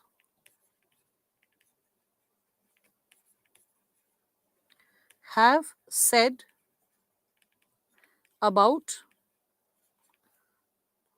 the same, the same quote. Okay, that means what I imply to say is establish cross connections. When you're establishing cross connections, it makes sense. Like, for example, Buddha. Has Buddha said something similar? Or, like, let's say, has Stoicism incorporated anything related to it? So, Zeno, who was a Stoic, has he said something? Confucius, when we are speaking of him, so has Confucius spoken something similar? So, reflect, connect. Okay. So, for example, if I speak of Confucius, he had said something similar when he said that do unto others. I mean, this is the translated version of what he said. So, do unto others as you would have them do unto you. Okay. So, do unto others as you would have them do unto you. Yes, yes, yes, Ashmi. You can also think of the Jaggery story. The Jaggery and the, like, the mother coming and requesting him to, like, tell the child, scold the child, and discourage. So, Jaggery story also. You can connect. So, when we are speaking of such possibilities, then when you are able to recall a similar quotation or something like that, a similar ideology, I still remember there was this Bhagwati Charan Verma, a writer whose novel was Chitralekha. It was in Hindi. I had read it. In that, there was a sentence. It was the idea of sin, which is also discussed in Bible, that sin is nothing but doing unto others what we won't like them to do to us. It was something like that, slightly different, but like similar in spirit. That sin is nothing but doing something to others which we won't like they doing to us. So that was so simplistic that पाप कुछ नहीं है, बल्कि हम दूसरों के साथ ऐसा कर दें जो हम नहीं चाहेंगे वो हमारे साथ करें. So that was something which was very simplistic but wholesome. So similarly, if you have read any such pearls of wisdom, you can recall, pick, and connect. Then you can associate it with the fourth para. The fourth para is associated with present day relevance. Present day relevance. Today only I was talking about sound healing, and just few minutes back, these Kavadiyas, they must be passing by, and some very high, loud end speaker. And as I was teaching, because I was just trying to compose myself as I was explaining these Western philosophers and thinkers, it was like boom, boom, boom, and I was literally like, vibrating over here because of that loud music. I just desist this version of, like, this version and this interpretation of religion. Religion was never about this. The spiritual pursuits were never about this. And like the kind of, I would say, impact it creates on the body and the ear, it is like painful. It is like something which makes you so uncomfortable. Anyway, so with respect to, yes, even Gandhi had said that hate the sin, love the sinner. So with respect to this, when we are talking about it, is there no floods? It is in eastern parts of Delhi, and that's not required for this present day discussion.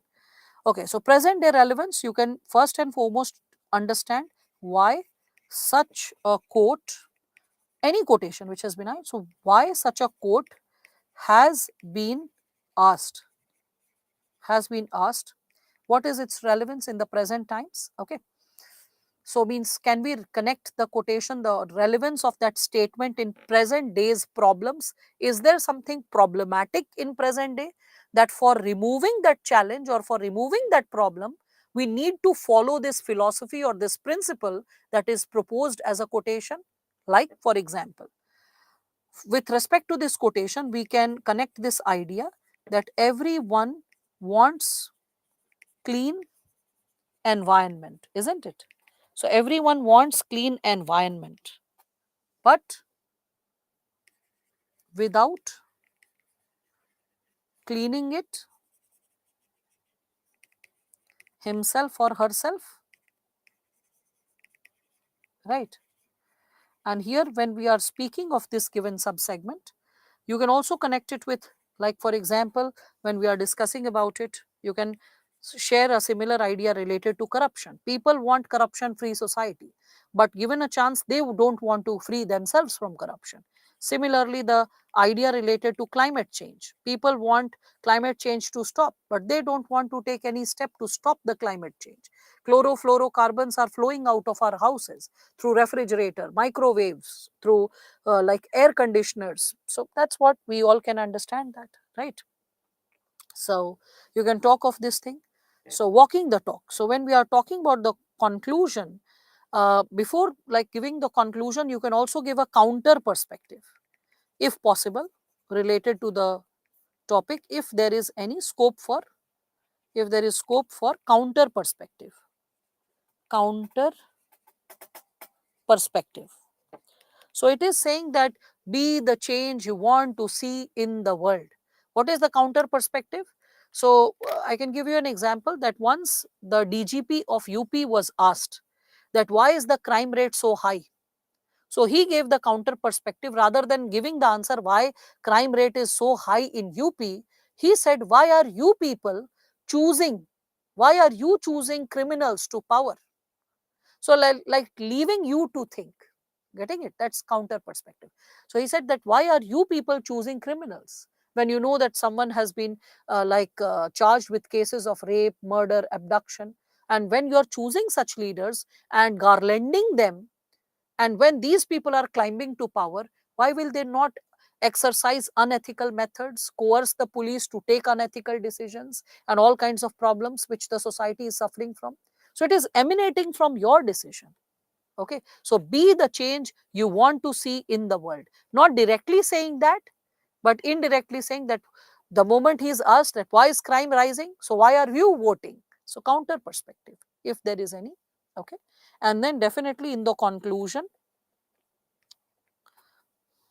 you can talk about walking the talk. Walking the talk means practicing what you preach, and that is how you can end the answer. So that is how in 5 phases you can discuss about this given possibility. All right. Okay, Sravani, as I will be discussing about conscience. Okay. So voice of conscience, crisis of conscience, all that is asked. So I'll try to share one of the model answers as written by one of the selected students. All right. So that's how you are able to understand.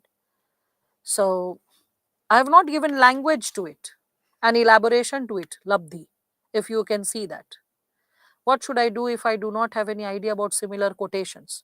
It's okay. It's okay. You can skip that para. You can always skip that para. Counter perspective is like giving an alternate whereby you're questioning what is happening. Like I gave you the example of the DGP of UP. The moment it was said that why is the crime rate high? So he said, why are you electing corrupt politicians? That means you start the change. You want to see the world. So don't blame the world what's going wrong. So getting it? It's counter perspective. You are questioned back. So that's what. With respect to this, okay. So I hope all of you are getting clear with this given segment. Oh, I understand, Vivek, why the font size is not clear. Because you want the green color. You are dying to see the green color since then. I have never seen a child being so restless about the color being used. The only child in the class who is just expecting that I just change the yellow color and start using the green color. And that's why suddenly the font size is not getting clear. Whereas all previous slides were having similar font, but never ever the problem emanated. So I sense you, I feel you. What if we give counter will not be negative? Okay, so well, if we are talking about counter, will it not be negative? No, no, no. If it is in consonance with the quotation, it's not negative, because it shows that you can think the same quotation from multidimensional angles, multidimensional realities, right? That's what it means. No, no, no, it won't like exceed labdhi, because precision is something which you practice and you gain it.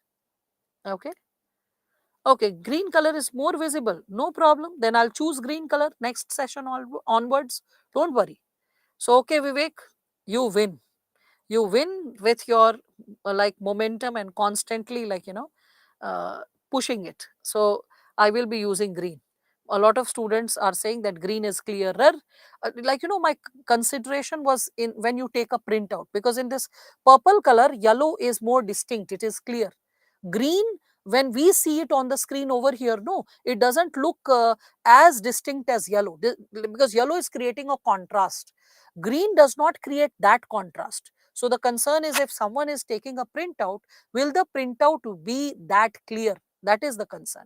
Because if the printout is like, let's say, the photocopier is using a darker shade, slightly darker shade, then in that sense, the green color can get submerged. I was not addressing this issue for some time. Okay, so in that case, I was little concerned, and that's why I was choosing the color yellow. And yes, as it is also approved by Himanshu, that in taking printouts, it gets affected. So that was the reason I was choosing yellow. All right, Vivek, because you have been like pushing this issue for past half an hour, and thrice I ignored it, because I was concerned about those who are taking a printout.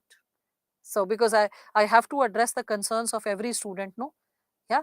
If it was not the issue of printout, then yellow or green, I'm good with all. In fact, in school days, my house was green. I was a sports person and I was associated with greenhouse. So I would have happily chosen that color. I've endorsed the t-shirt for almost a decade in my life. So I don't mind taking green. So, okay, it comes green color as printout. It is readable if only if someone is taking a colored printout. No, Vivek, someone is not taking colored printout. It's expensive. Take color printout. Someone is taking like black and white printout. Green will get submerged. Think about it once. Now, so when we are discussing about this, with respect to this dimension, okay, fine, let's get back to the segment. So when we are discussing about this, we all can reflect upon the domain of philosophy, because it is philosophers and thinkers. So philosophy, as you know, it is love for wisdom, and philosophy is the mother of all disciplines. That's why we do M.Phil, PhD, masters in philosophy of any subject. So the world of wisdom, the love for wisdom, is something which is determining the domain of philosophy. PhD in physics, PhD in chemistry, PhD in this, PhD in that. PhD is for philosophy. Philosophy in doctorate of any discipline, X discipline. So philosophy is the mother of all disciplines. Okay, if you see like Isaac Newton, if I'm talking about it, he, like his book, if I quote, the name of the book was Mathematical Principles of Natural Philosophy. So mathematical principles of natural philosophy, so that is also focusing on what? It is focusing on philosophy. Okay, so philosophy is the mother of all disciplines, though philosophy later bifurcated into multiple wings. So when we are talking about natural philosophy, it is related to science like physics, chemistry, like the component of this astronomy, biology. All this is natural philosophy of natural science. We can think of moral philosophy. Moral philosophy, the study of right, wrong, ethics, descriptive ethics, normative ethics, like applied ethics, all of it. Similarly, metaphysical, when we speak of metaphysical philosophy, so metaphysical philosophy will be study of abstract, study of religion, study of God. Okay, similarly, political philosophy, philosophy of aesthetics, social philosophy, multiple branches. So philosophy is mother of all disciplines, mother of all subjects when we speak of it. So this discussion will continue in the next session. All right. And we will be discussing about the Western philosophers and thinkers in the next session.